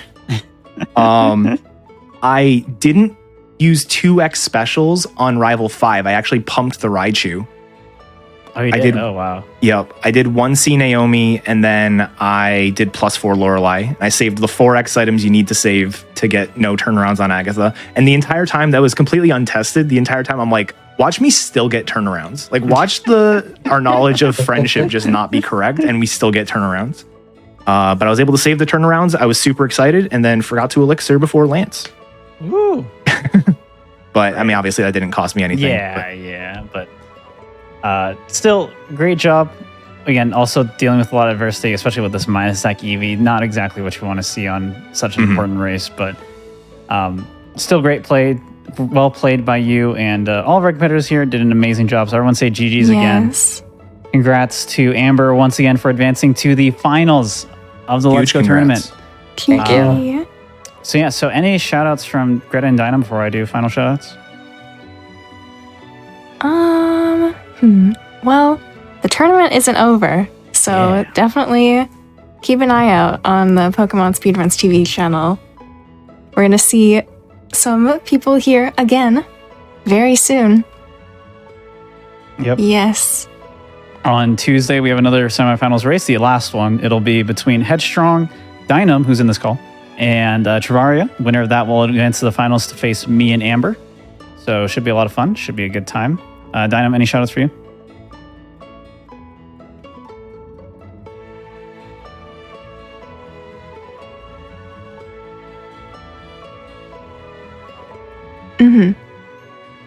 Yeah. Yep.